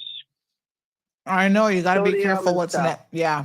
And the people eating all these pastas and rices that aren't organic and stuff, they're just full of stuff. But anyway, I am happy that you brought up the topic that you brought up this morning because it needs to come to light, and all of this crap that's going on with these churches, it has to stop because giving away the people's money and having pastors stand up there and lie and want to drive around in Mercedes-Benz. I've been saying this for years. I don't go to church. I don't judge people. I do my own thing with the good God Almighty through His Son Jesus Christ. So, yes. It's just sad to see what the church that I grew up in and the churches that I know, they're nothing to what they are today. It's all in money business. That's all it is. Yep. Money business, and I keep telling people, if my mouth was to speak, many marriages in Cayman would break up because what goes on behind closed doors. Okay, I'll just leave that there. Okay, honey child, say no more. and we truly missed you, but we know you need a break too, and I'm glad you got time to get off and enjoy yourself. Thank you so much. Thank you, because as I said before, you bring the issues to the people, and I want to say this to you about Miss Sabrina. Yes. I couldn't be more happy to turn her on at 5 o'clock every day. Oh, that's so wonderful. I am blessed. We are blessed because she's also bringing the topic that needs to be dealt with. And I want you to tell her, I tell her every day, she's doing a fantastic job. And it is just, I am just happy that we have this medium, because we truly have some issues in Cayman, and serious ones. I have a lot of nieces and nephews that are grown, but when they were small, I made sure that they were protected when I was around them. Yes. Because they are pedophiles and they're abusers everywhere in Cayman. And our children, we have to protect them. So thank you. Thank you. And you know what? You know what is going to come out of this? I think we were going to get a big surprise when Parliament goes back. I sure hope so. A sexual harassment bill probably will be coming in. I am praying and hoping that it's coming and it's right there. So thank you, Sandra.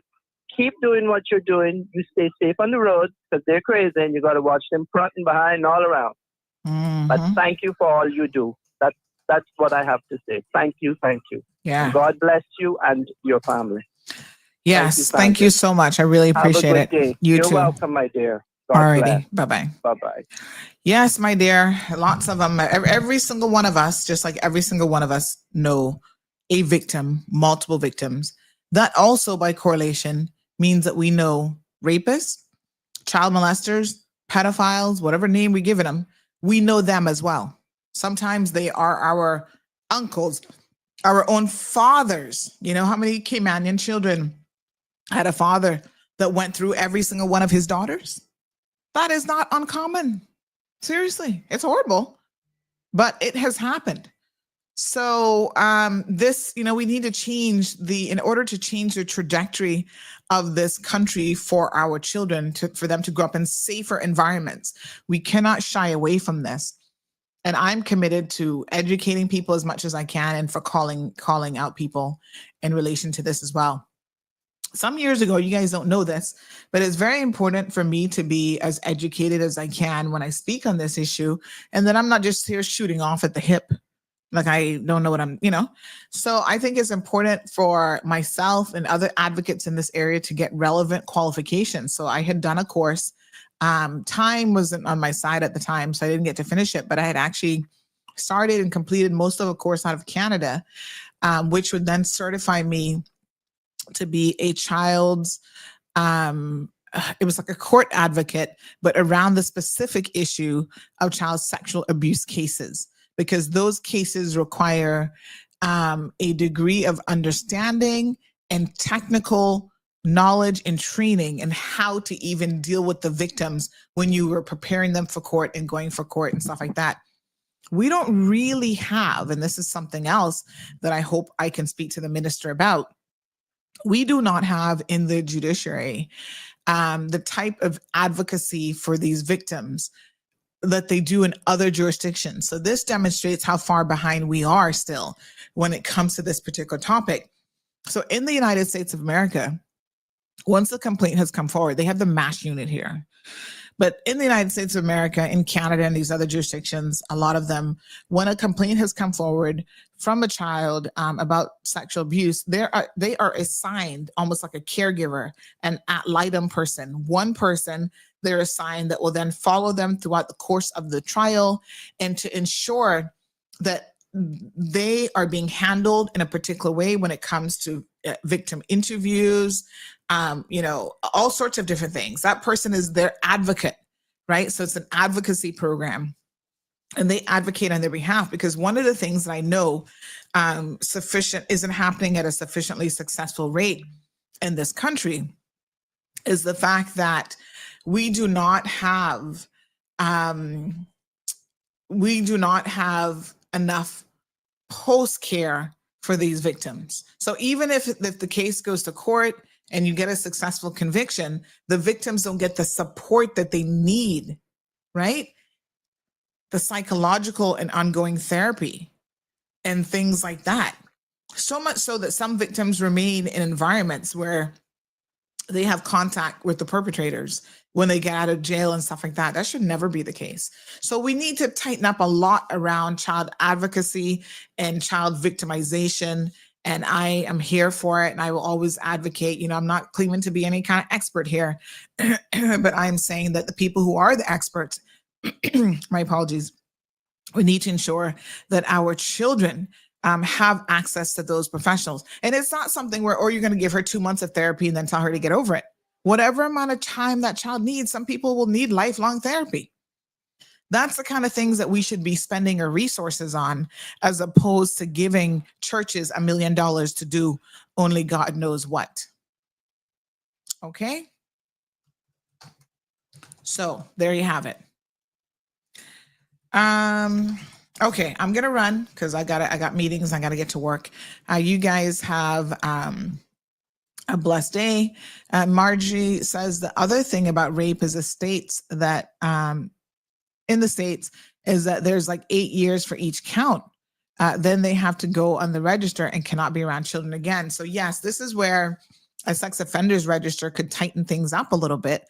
It's not going to be a solution, like an all fits one solution, but I do believe that it can help indeed. And then Jim says, and those who protect these types of monsters are just as guilty as the perpetrators. Amen to that.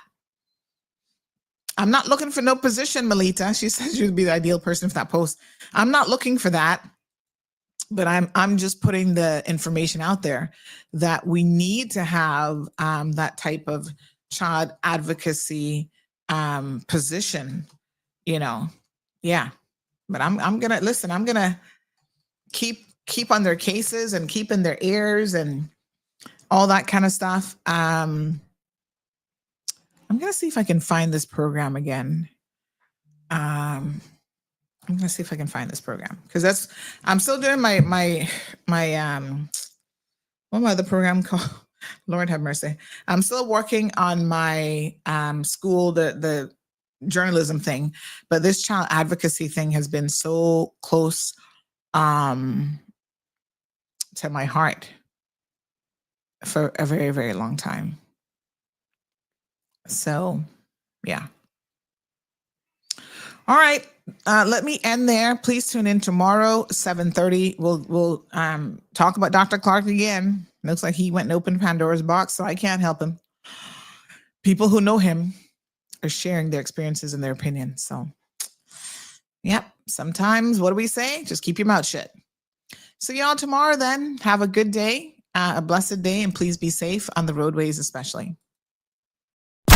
Thank you for tuning in to another episode of The Cold Hard Truth on Bobo 89.1 FM. Cayman's #1 talk show is live weekdays from 7:30 a.m. Never miss an episode again. Watch anytime on CMR's Facebook and YouTube channels for the latest show episodes. Don't forget to follow us online on our social media channels and visit CaymanMarlRoad.com for all the latest news and community happenings.